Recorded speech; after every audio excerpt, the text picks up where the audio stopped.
ആരാധനയും സ്തുതിയും പുകഴ്ചയും ഉണ്ടായിരിക്കട്ടെ. എൻ്റെ പ്രിയപ്പെട്ടവരെ, ഉടമ്പടിയിൽ ദൈവത്തോട് ഉടമ്പടി ചെയ്യുന്ന ഓരോ വ്യക്തികൾക്ക് എൻ്റെ ഒരു മുൻ അനുഭവമായിട്ട് വരേണ്ടത് നമ്മുടെ വിഷയത്തിൻ്റെ മേൽ ദൈവിക തീരുമാനം ഉണ്ടായിരിക്കുന്നു എന്നുള്ള തിരിച്ചറിവും ആ തിരിച്ചറിവ് നൽകുന്ന സന്തോഷമാണ്. കാര്യം ഉടമ്പടി പോലെ ഇന്നത്തെ കാലത്തെ ഇതൊരു കാലഘട്ടത്തിൻ്റെ പദ്ധതി പ്രയോഗമാണ്. പലതരത്തിലുള്ള വ്യാകുലങ്ങളിലെ വെന്ത് നീറുന്ന മനുഷ്യനെ പെട്ടെന്ന് ദൈവവുമായി ഇടപെടാനും ദൈവത്തെ ആ വിഷയത്തിൽ ഇടപെടുത്താനും ബൈബിൾ നൽകുന്ന സുനിശ്ചിതമായ ഒരു പദ്ധതിയാണ് ഉടമ്പടി. ഈ സുനിശ്ചിതമായ പദ്ധതി കൃപാസനത്തിൽ എൻ്റെ ആധ്യാത്മികതയിലേക്ക് വരുമ്പോൾ അത് മരിയൻ ഉടമ്പടിയായിട്ട് കൺവേർട്ട് ചെയ്യും, അപ്ഡേറ്റ് ചെയ്യാം. മറ്റ് സാധാരണ ഉടമ്പടിയേക്കാളും കുറച്ചുകൂടി പ്യൂരിഫൈഡാണ്, കുറച്ചുകൂടി ട്രയൽ ആൻഡ് എററെല്ലാം കഴിഞ്ഞിട്ടുള്ള ഒരു പ്രൂവൻ ഫാക്റ്റാണ് മരിയൻ ഉടമ്പടി. മരിയൻ ഉടമ്പടിയുടെ സ്പേസ് എന്ന് പറയുന്നത് സാധാരണ ഉടമ്പടിയിൽ ദൈവവും നമ്മളും തമ്മിലുള്ള ഒരു ബയലാറ്ററൽ എഗ്രിമെൻ്റാണ്. ഞാൻ ദൈവ കൃപ പ്രാപിക്കാൻ വേണ്ടി ഞാൻ ഇന്ന കാര്യങ്ങൾ ഫെസിലിറ്റേറ്റ് ചെയ്തുകൊള്ളാവുന്ന എൻ്റെ ജീവിതത്തിൽ ദൈവകൃപ ആർജിക്കാൻ വേണ്ടി ഞാൻ ജീവിതം പുനഃക്രമീകരിച്ചു കൊള്ളാവുന്ന നമ്മൾ ദൈവത്തോട് പറയുന്നു. ചിലരത് സാങ്കേതികമായിട്ട് പറയും, ചിലർ സത്യസന്ധമായിട്ട് പറയും, ചിലർ വളരെ ഗൗരവമായിട്ട് പറയും. അത് ഓരോരുത്തർ എടുക്കുന്ന ഉടമ്പടിയുടെ ഒരു മൈൻഡ് സെറ്റാണത്. ചിലർ ഒക്കുമായിരിക്കും, ഒക്കണേ കൊള്ളാം, ദൈവത്തിന് കൊള്ളാം എന്നൊക്കെ പറഞ്ഞെടുക്കും, അവരുടെ കാര്യത്തിൽ തീരുമാനമാകും അപ്പം തന്നെ. ചിലർ ഇതെൻ്റെ ലാസ്റ്റ് ഓപ്ഷനാണ്, ഇനി എനിക്ക് വേറെ ഒന്നും അറിയത്തില്ല, എൻ്റെ ജീവിത പ്രശ്നങ്ങൾക്ക് ഇനി എനിക്ക് വേറെ ഒന്നും അറിയത്തില്ല, ഇതെൻ്റെ അവസാനത്തെ ഒരു നടപടിയാണ്, ഇതിൽ ദൈവം എന്നെ സഹായിക്കും, കാരണം ഞാൻ വൃത്തിയും മെനയുമായിട്ട് ഉടമ്പടി ജീവിക്കും. അതാണ് കറക്റ്റ് പോയിൻ്റ്. ഞാൻ വൃത്തിയും മെനയുമായിട്ട് ഉടമ്പടി, ഇതെൻ്റെ അവസാനത്തെ ചാൻസാണ്, എനിക്കിതിനേക്കാൾ വലുതൊന്നും അറിയത്തില്ല, ഞാൻ വളരെ കർക്കശമായ രീതിയിൽ ഉടമ്പടിയോട് വിശ്വസ്തത പുലർത്തും എന്ന് പറഞ്ഞ് എൻ്റെ വിശ്വസ്തതയ്ക്ക് വല്ല കുഴപ്പമുണ്ടെങ്കിൽ അത് പരിഹരിക്കപ്പെടട്ടെ എന്ന് വിചാരിച്ചുകൊണ്ട് ഓവർഡോസ് എടുക്കും. ചില ആൾക്കാർ മരുന്നെടുക്കത്തില്ലേ, മരുന്നെടുക്കുമ്പോൾ ഒരു പാരസെറ്റമോൾ കഴിച്ചാൽ പനി മാറിയില്ലെങ്കിൽ വന്നാൽ 1.5 കഴിച്ചേക്കാം, അങ്ങനെ പൂട്ടത് വിചാരിക്കും. പക്ഷെ അത് മരുന്ന് നമുക്ക് ഓവർഡോസ് എടുക്കുന്നത് അപകടം വരും. പക്ഷെ ഉടമ്പടിയിൽ ഓവർഡോസ് ഇതിൻ്റെ ഒരു സ്റ്റൈലാണ്. മരുന്ന് നമുക്ക് ഒരു പനി മാറത്തില്ല. ഞാൻ ഈ പാരാസെറ്റമോൾ രാവിലെയും കഴിച്ചാണല്ലോ, വൈകുന്നേരം ആകുമ്പോൾ പിന്നെ ഒരെണ്ണം കഴിക്കും. അതുകൊണ്ട് ഇനി ഇത് മാറിയില്ലെങ്കിൽ എന്നാൽ 1.5 കഴിച്ചേക്കാം, ഒരു 5 mg കൂടി കഴിച്ചേക്കാമെന്ന് വിചാരിച്ചുകൊണ്ട് ഓവർഡോസ് എടുക്കും മരുന്ന് ഓവർഡോസ് എടുത്താൽ സ്വാഭാവികമായിട്ടും അത് നമുക്ക് കേടാണ്, വിഷമായിട്ട് പോയ്സണായിട്ട് മാറും. പക്ഷെ ഉടമ്പടിയുടെ ഒരു നേച്ചർ എന്ന് വെച്ചാൽ ഈ ഉടമ്പടിയുടെ ഓവർഡോസാണ് നമ്മളെ രക്ഷപ്പെടുത്തുന്നത്. കാരണം നമ്മുടെ സത്യസന്ധതയുടെ ഒരു പ്രകടനമാണത് ഓവർഡോസ്. അത് ചില ആൾക്കാർക്ക് ഇതിനെക്കുറിച്ച് നല്ല ഒരു ബുദ്ധിയുണ്ട്. കാര്യം ക്രിസ്തുവിൻ്റെ മൈൻഡ് സെറ്റ് ഓവർഡോസിലാണ് വരുന്നത്. എന്താണ് 5:46 എടുത്തേ, 5:46 മത്തായിയുടെ സുവിശേഷം. മത്തായി 5:46-47. നിങ്ങളെ സ്നേഹിക്കുന്നവരെ നിങ്ങൾ സ്നേഹിച്ചാൽ, പറഞ്ഞേ, നിങ്ങളെ സ്നേഹിക്കുന്നവരെ നിങ്ങൾ സ്നേഹിച്ചാൽ നിങ്ങൾക്ക് എന്ത് പ്രതിഫലമാണ് ലഭിക്കുക? നിങ്ങൾക്ക് എന്ത് പ്രതിഫലമാണ് ലഭിക്കുക? ചുങ്കക്കാർ പോലും അത് തന്നെ ചെയ്യുന്നില്ലേ? ചുങ്കക്കാർ പോലും അത് തന്നെ ചെയ്യുന്നില്ലേ? സഹോദരങ്ങളെ മാത്രമേ നിങ്ങൾ അഭിവാദനം ചെയ്യുന്നുള്ളൂവെങ്കിൽ വിശേഷവിധിയായി എന്താണ് നിങ്ങൾ ചെയ്യുന്നത്? വിജാതീയരും അത് തന്നെ ചെയ്യുന്നില്ലേ? അതാണ് പ്രശ്നം. സാധാരണ നോർമൽ ലൈഫ്, ക്രിസ്ത്യൻ ലൈഫ് ആണ് നിങ്ങൾ ചെയ്യുന്നത്. നോർമൽ ക്രിസ്ത്യൻ ലൈഫിൻ്റെ അനുധാരികൾക്കനുസരിച്ച് നിങ്ങൾ ജീവിതം ഒന്ന് ക്രമീകരിക്കുകയാണെങ്കിൽ കർത്താവ് പറയും, എന്നെ അറിയാത്ത മനുഷ്യർ ഇതുപോലൊക്കെ ചെയ്യുന്നുണ്ടെന്ന് പറയും. ഇതിന് വാട്ട് ഈസ് യുവർ റെലവൻസ് എന്ന് ചോദിക്കൂ. എന്നെ അധികം അറിയാത്ത ആൾക്കാർ നീ ചെയ്യണ പോലൊക്കെ തന്നെയാണ് ചെയ്യണത്. പിന്നെ നിനക്ക് എന്താണ് എക്സ്ട്രാ ക്ലെയിമും ചോദിക്കും. എക്സ്ട്രാ ക്ലെയിം, വിശേഷ വിധിയും എക്സ്ട്രാ ക്ലെയിമും തമ്മിൽ ബന്ധമുണ്ട്. ഇപ്പം എന്താ ചോദിക്കണത്? വിശേഷ വിധിയായി പറഞ്ഞ് വിശേഷവിധിയായി നിങ്ങൾ എന്താണ് ചെയ്യുന്നത്? അപ്പം മത്തായിയുടെ സുവിശേഷം എത്രാമത്തെ വാക്യമാണത്? ഇതിൻ്റെ ക്യാപിറ്റൽ ഇതിൻ്റെ വേർഡാണ്. മത്തായിയുടെ സുവിശേഷം 5:46-47. വിശേഷ വിധിയായി പറഞ്ഞ് നിങ്ങൾ എന്താണ് ചൊല്ലുന്നത് ആണോ? അതാണ് പ്രശ്നം. ഇവിടുത്തെ മുഴുവനും ട്രാജഡി എന്ന് പറയുന്നത്, ദൈവം എന്ന് പറയുമ്പോൾ തന്നെ ഉടനെ പറയും പ്രാർത്ഥനയാണ്. പ്രാർത്ഥന എന്ന് പറയുമ്പോൾ പറയും കൂടുതൽ പ്രാർത്ഥിക്കുന്നത് ആരാണ്? അവന് ദൈവം ഇങ്ങനെ വഴങ്ങി വരും. എവിടെ വരാൻ? പിന്നെ നിൻ്റെ ഈ നാക്കിട്ട കളി കൊണ്ട് ദൈവം ഇങ്ങനെ ഒടിഞ്ഞു വരാൻ പോവുകയല്ലേ? അതാണ് ബൈബിൾ പറയണത്. വിശേഷ വിധിയായി നിങ്ങൾ എന്താണ് ചെല്ലുന്നതെന്നല്ല. അതുകൊണ്ടാണ് നിങ്ങൾ പറഞ്ഞത് കർണക്കൊന്ത 101 പ്രാവശ്യം ചൊല്ലി, പ്രത്യക്ഷപാഠം 30 പ്രാവശ്യം ചൊല്ലി. വിശേഷ വിധിയായി ചൊല്ലിക്കൂട്ടിയിട്ട് ദൈവത്തെ വഴക്കാമെന്ന് വിചാരിക്കരുത്. വിശേഷ വിധിയായി നിങ്ങൾ എന്താണ് ചെയ്യുന്നത്? അതുകൊണ്ട് തന്നെയാണ് ഉടമ്പടിയിൽ ചെല്ലുന്ന പ്രാർത്ഥനയല്ല ചെയ്യുന്ന പദ്ധതിയാണെന്ന് പറയുന്നത്. ഇതാണ് ഫസ്റ്റ്. ഉടമ്പടിയും സാധാരണ ജീവിതവും തമ്മിലുള്ള വ്യത്യാസം എന്ന് വെച്ച് കഴിഞ്ഞാൽ, ഒന്ന് ചൊല്ലുന്ന പ്രാർത്ഥനയല്ല, പിന്നെ എന്താണ് ചെയ്യുന്ന പദ്ധതിയാണ്. ദൈവികമായ ശുശ്രൂഷ ചെയ്യണം. ഇനി ചെയ്യേണ്ടി വരുമ്പോൾ എന്താ ഒരു കാര്യം നമുക്ക് ചെയ്യണമെങ്കിൽ എന്ത് വേണം? 3 ഇന്ധനങ്ങൾ വേണം. നമുക്ക് ഒരു കാര്യം ചെയ്യണമെങ്കിൽ 3 കാര്യങ്ങൾ വേണം. 3 ക്വാളിറ്റി വേണം, 3 കപ്പാസിറ്റി വേണം. എന്തൊക്കെയാണ്? വിശ്വാസം, പ്രത്യാശ, സ്നേഹം. ക്ലിയർ അല്ലേ? ഇത് ചെയ്യണമെങ്കിൽ 3 കാര്യങ്ങൾ വേണം. സ്നേഹം ഉണ്ടോ നിങ്ങൾക്കെന്ന് ചോദിച്ചാൽ നിങ്ങൾ ഉടനെ വൈകാരിക സ്നേഹമെന്ന് പറയും. അതല്ല. ബൈബിളിലെ ദൈവസ്നേഹം എന്ന് പറഞ്ഞാൽ, ഇപ്പം നിങ്ങൾക്ക് കുമ്പസാരിക്കാൻ വരുമ്പോൾ ഞാനെന്ത് കുമ്പസാരിക്കാനാണ്, ഞാൻ ഇങ്ങനെ ദൈവത്തിനെ ഒപ്പിച്ച് ജീവിക്കുകയാണ്, പ്രത്യേകിച്ച് കുമ്പസാരിക്കാനൊന്നും ഇല്ല എന്ന് പറഞ്ഞാൽ നിങ്ങൾക്ക് ഒന്നെങ്കിൽ ഞാൻ പറയാം നിങ്ങൾക്ക് എന്തോ വട്ടുണ്ടെന്ന് പറയും. എന്താ കാര്യം വെച്ച് കഴിഞ്ഞാൽ, കുമ്പസാരിക്കാനൊന്നും ഇല്ലെന്ന് പറഞ്ഞാൽ എൻ്റെ അർത്ഥം പരിശുദ്ധാത്മാവ് ഈ പിശാച് വർക്ക് ചെയ്യുന്നില്ലെന്ന് എൻ്റെ അർത്ഥം. നിങ്ങൾക്ക് ആരോടെങ്കിലൊക്കെ പറയാം. ബട്ട് ധ്യാനഗുരുക്കന്മാരുടെ വരുമ്പോൾ നിങ്ങൾക്ക് കുമ്പസാരിക്കാനൊന്നുമില്ല എന്ന് പറഞ്ഞാൽ എൻ്റെ അർത്ഥം പരിശുദ്ധാത്മാവ് നിങ്ങളിൽ നിന്ന് പോയിട്ട് വർഷങ്ങളായി. നിങ്ങൾക്ക് ആലോചന ചെയ്തു തരാൻ ആരുമില്ല. പരിശുദ്ധാത്മാവ് ഉണ്ടെങ്കിൽ ദൈവത്തോടുള്ള സ്നേഹരാഹിത്യത്തിൻ്റെ മേഖലകളെ നിങ്ങളെ ബോധ്യപ്പെടുത്തും. അല്ലാതെ നിങ്ങൾ വ്യഭിചാരം ചെയ്താൽ വെള്ളമടിച്ചാന്നല്ല പ്രശ്നം. നിങ്ങൾ ഉടനെ കയറി കുമ്പസാരം എന്ന് പറയുമ്പോൾ ഉടനെ നിങ്ങൾ ഇതുപോലെയുള്ള ക്യാപിറ്റൽ സിൻസാണ് പറഞ്ഞത്. അതല്ല. നിങ്ങളുടെ ഓരോ പ്രാർത്ഥനകളിലും ദൈവസ്നേഹം ഉണ്ടോ എന്നാണ് പ്രശ്നം. ദൈവസ്നേഹം. ഇപ്പോൾ ഒരു മനുഷ്യൻ ദൈവസ്നേഹം ഉണ്ടെങ്കിൽ സ്വാഭാവികമായിട്ട് പാപം കുറഞ്ഞിരിക്കും. ഇനി ദൈവസ്നേഹം ഇല്ലെങ്കിലും പാപം കുറഞ്ഞിരിക്കും, പക്ഷേ നമ്മൾ അറിയത്തില്ല. ചില ആൾക്കാർ പറയല്ലേ, എനിക്ക് രാത്രിയാണ് ചുമ, രാവിലെ ഞാൻ ഓക്കെയാണെന്ന്. എനിക്ക് രാത്രിയാണ് ചുമ വരണത്, രാവിലെ ഞാൻ ഓക്കെയാണെന്ന് പറയും. ചില കുമ്പസാരക്കാരുടെ ചില അവസ്ഥ അതാണ്. രാത്രി ചുമയെന്ന് വെച്ചാൽ നിനക്ക് ഉൾപ്പനി ഉണ്ടെന്നല്ലേ എൻ്റെ അർത്ഥം. പക്ഷെ പകൽ നീ അറിയുന്നില്ലെന്ന് എൻ്റെ അർത്ഥം. പകൽ നീ അറിയുന്നില്ല.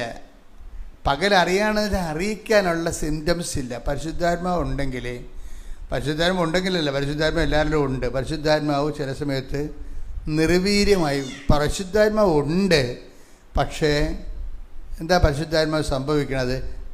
കൈയും കാലും അനക്കാൻ പറ്റത്തില്ല. ഇപ്പം ചില പരിശുദ്ധാത്മാവ് ഉണ്ട്, പക്ഷേ പരിശുദ്ധാത്മാവിൻ്റെ കൈയും കാലും അനങ്ങത്തില്ല. എന്താ കാര്യം? സിക്കാണ്. അതുകൊണ്ടാണ് ബൈബിൾ പറയും പരിശുദ്ധാത്മാവിനെ നിർവീര്യം ആക്കരുത്, അല്ലേ? തെസ്സലോനിയൻസ് എടുത്ത് 1 തെസ്സലോനിയൻസ് 5:19 ആത്മാവിനെ നിങ്ങൾ നിർവീര്യമാക്കരുത്. എന്ന് പറഞ്ഞ് ആത്മാവിനെ നിങ്ങൾ നിർവീര്യം ആക്കരുത്. ബൈബിള് ചോദിച്ചാൽ മാത്രമേ തുറക്കത്തുള്ളൂ. ഇങ്ങനെ തുറന്ന് കിടക്കത്തില്ല. തുറന്ന് കിടക്കുന്നത് വെയിറ്റിംഗ് ഷെഡാണ്. വെയിറ്റിംഗ് ഷെഡിന് പൂട്ടും താക്കോലൊന്നും ഇല്ലല്ലേ. ബൈബിളിന് പൂട്ടും താക്കോലും ഉണ്ട്. അതിങ്ങനെ തുറന്ന് മലന്ന് കിടക്കത്തില്ല. മുട്ടുവിൽ നിങ്ങൾക്ക് അതാ തുറക്കപ്പെടും. നമ്മൾ ബൈബിളിൻ്റെ പല വചനങ്ങളിലും പ്രാർത്ഥിച്ചാൽ മാത്രമേ ഓപ്പൺ ചെയ്ത് കിട്ടത്തുള്ളൂ. അതുകൊണ്ട് നിങ്ങൾക്ക് സംഭവിക്കണമെന്ന് വെച്ചാൽ നിങ്ങൾ ബൈബിൾ വായിച്ചേക്കാം, ആരാമനക്ക് ബൈബിൾ വായിക്കണം എന്നല്ല പറഞ്ഞത്, വായിച്ചേക്കാന്ന് ഇങ്ങനെ വായിച്ചുകൊണ്ടിരിക്കും. അങ്ങനെ ഓപ്പൺ ചെയ്യത്തില്ല. ഫസ്റ്റ് നിങ്ങൾ ദൈവതിരുസന്നിധിയിലാണെന്ന് നിങ്ങളൊരു ഓർമ്മ വരുത്തണം. രണ്ടാമത് വായിക്കാനുള്ള യോഗ്യത ഉണ്ടോ എന്ന് ഉറപ്പ് വരുത്തണം. ഇത് കയ്യിലെടുക്കാനുള്ള യോഗ്യത ഉണ്ടോ എന്ന്. കാര്യം പഴയ നിയമമല്ല, പുതിയ നിയമം. പുതിയ നിയമത്തിലെ ഓരോ വാക്കും അങ്ങേരുടെ രക്തം കൊണ്ട് കഴുകിയ വിശുദ്ധ ശക്തമുള്ള വചനങ്ങളാണ്. കാര്യം അതിനെല്ലാം അങ്ങേര് രക്തം ചിന്തിയിട്ട് സീൽ ചെയ്തിട്ടുണ്ട്. പഴയ നിയമം വായിക്കണ പോലെ പുതിയ നിയമം വായിക്കാൻ പറ്റത്തില്ല. പുതിയ നിയമം വായിക്കണമെങ്കിൽ മുട്ട നിന്ന് വായിക്കേണ്ടി വരും. പഴയ നമുക്കത് നിന്ന് വായിക്കാം. യഹൂദന്മാരെല്ലാം നിന്നല്ല പ്രാർത്ഥിക്കേണ്ടത്, ക്രിസ്ത്യാനി മുട്ട നിന്നാണ് പ്രാർത്ഥിക്കുന്നത്. എന്താ പ്രശ്നം എന്ന് വെച്ച് കഴിഞ്ഞാൽ പുതിയ നിയമം വായിക്കണമെങ്കിൽ അവൻ്റെ കുരിശിൻ്റെ ചുവട്ടിൽ നമ്മൾ മുട്ടയിൽ നിൽക്കും. കർത്താവേ, നീ ഞങ്ങൾക്ക് വേണ്ടി ക്രൂശിക്കപ്പെട്ടവനാണ്, തിരുവിലാവിൽ മുറിവേറ്റവനാണ്, മുൾക്കിയുടെ ചൂടിയവനാണ്, നിൻ്റെ വിശുദ്ധമായ രക്തത്താലാണ് നീ വചനം സ്ഥിരീകരിച്ചിരിക്കുന്നത്. ആ വചനത്തിൻ്റെ വാതിൽ ഈ ഉള്ളവർക്ക് വേണ്ടി, ഈ ഉള്ളവന് വേണ്ടി തുറന്നു തരണമേ. ശ്രുതികട്ടെ. ഹല്ലേലൂയ.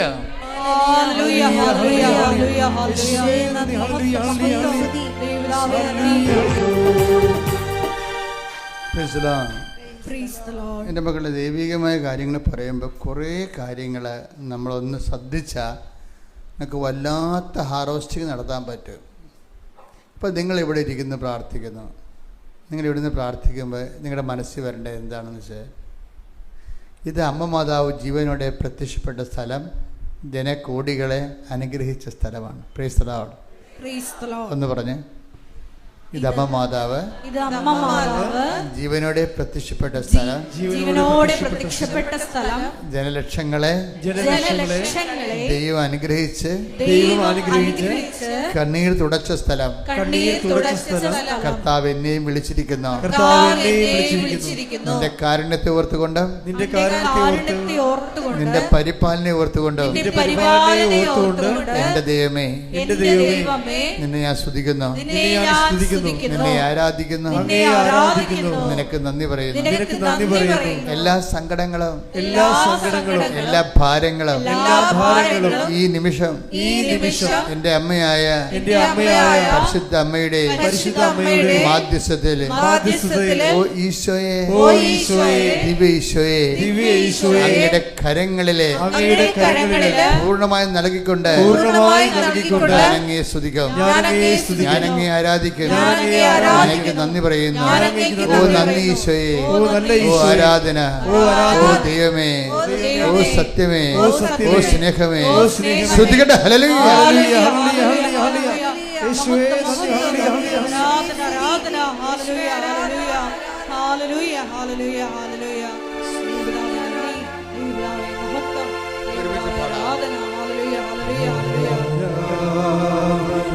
കൈകൾ പിടിച്ചുകൊണ്ട്